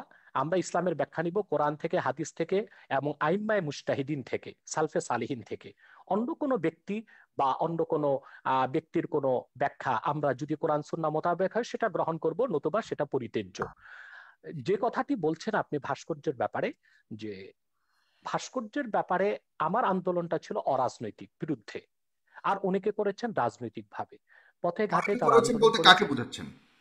যে যারা হেফাজতের নেতৃবৃন্দ বা অন্য যারা করেছেন, তারা যেহেতু রাজনৈতিক দল তাদের, সেজন্য তারা রাজনৈতিক ভাবে করেছেন। আর অরাজনৈতিক ভাবে আমরা আমাদের অবস্থান থেকে ভাস্কর্যের ব্যাপারে ইসলামের সুস্পষ্ট ব্যাখ্যা তুলে ধরেছি, যে ভাস্কর্য মিশরে আছে, তুরস্কে আছে, এগুলো কোনো দলিল নয়। কোরআন সুন্নাহ মোতাবেক ভাস্কর্য ইসলামে নিষিদ্ধ। অতএব রাষ্ট্রীয় পৃষ্ঠপোষকতায় তা যদি হয়, তাহলে বৃহত্তম মুসলমানদের অনুভূতিতে আঘাত লাগবে। বাকি যারা রাজনৈতিক ভাবে একটু নমনীয়তা অবলম্বন একই করছেন, একই কথা আমি বলেছেন বাবুনগরী, এরা মামুনুল হকরা কিন্তু একই কথা বলেছেন আপনি যেটা বলছেন। আমি একটু আমার শেষ সঙ্গে করি। টকশোতে আমি মামুনুল হক একই কথা বলছেন। আমি একটু শেষ করি। দ্বিতীয়, তারা যারা এখন নমনীয়তার পথ অবলম্বন করেছে, আমি তো তাদেরকে ধন্যবাদ দিব। তারা পরমসহিষ্ণুতাকে প্রকাশ করেছে। অর্থাৎ তারা আসলে ভাঙচুরে বিশ্বাসী নয়, তারা সন্ত্রাস সহিংসতায় বিশ্বাসী নয়। তারা রাজনৈতিক ভাষা, আন্দোলনের ভাষায় সরকারকে মেসেজ দিয়েছে যে দেশের অধিক সংখ্যক মুসলমান ভাস্কর্যকে চায় না, অতএব ভাস্কর্য না করা হোক, এটা মুসলমানদের অনুভূতির প্রতি শ্রদ্ধা দেখানো হোক। আর দ্বিতীয়ত, ভাস্কর্যের বিপক্ষে যারা আন্দোলন করেছে, কথা বলেছে, কেউ পারচেজ করেছে কি না, রাজনৈতিক স্বার্থে করেছে কি না, সেটা তাদের ব্যক্তিগত বিষয়। সেটার সাথে বৃহত্তর মুসলিম সমাজ ও অরাজনৈতিক আলেম ওলামাদের কোনো সম্পর্ক নেই। অরাজনৈতিক আলেম ওলামা ও বৃহৎ স্বার্থে যে এদেশের বৃহৎ মুসলিম সমাজ যে বিরোধিতা করছে, তা একান্তই ইসলামের অনুভূতি থেকে। দ্বিতীয়ত, যারা নমনীয়তা এখন অবলম্বন করছে, আমি তো শুনতে পেরেছি যে স্বরাষ্ট্রমন্ত্রী মহোদয়ের সাথে তারা সাক্ষাৎ করেছেন এবং স্বরাষ্ট্রমন্ত্রী মহোদয় তাদেরকে আশ্বাস দিয়েছেন যে অনতিবিলম্বেই সরকার আলেম ওলামার সাথে বসবেন এবং সুন্দর একটি সুরাহা বের করার চেষ্টা করবেন। যদি রাষ্ট্রের পক্ষ থেকে এই ধরনের আশ্বাস দেওয়া হয়, সেখানে তো আর আন্দোলন করে মাঠ গরম করার কোনো প্রয়োজন নেই। অতএব ওলামায়ে কেরাম যারা এখন শীতলতা অবলম্বন করেছেন, আমি মনে করি তারা প্রজ্ঞার পরিচয় দিয়েছেন। জি, অনেক ধন্যবাদ জনাব শাহরিয়ার কবির। আপনি অনেক ব্যস্ততার মধ্যেও আমাকে সময় দিয়েছেন, ফেস দ্য পিপলকে সময় দিয়েছেন। আপনাকে আবারও নেক্সট টাইম অন্য একটা অনুষ্ঠানে আপনাকে আশা করছি।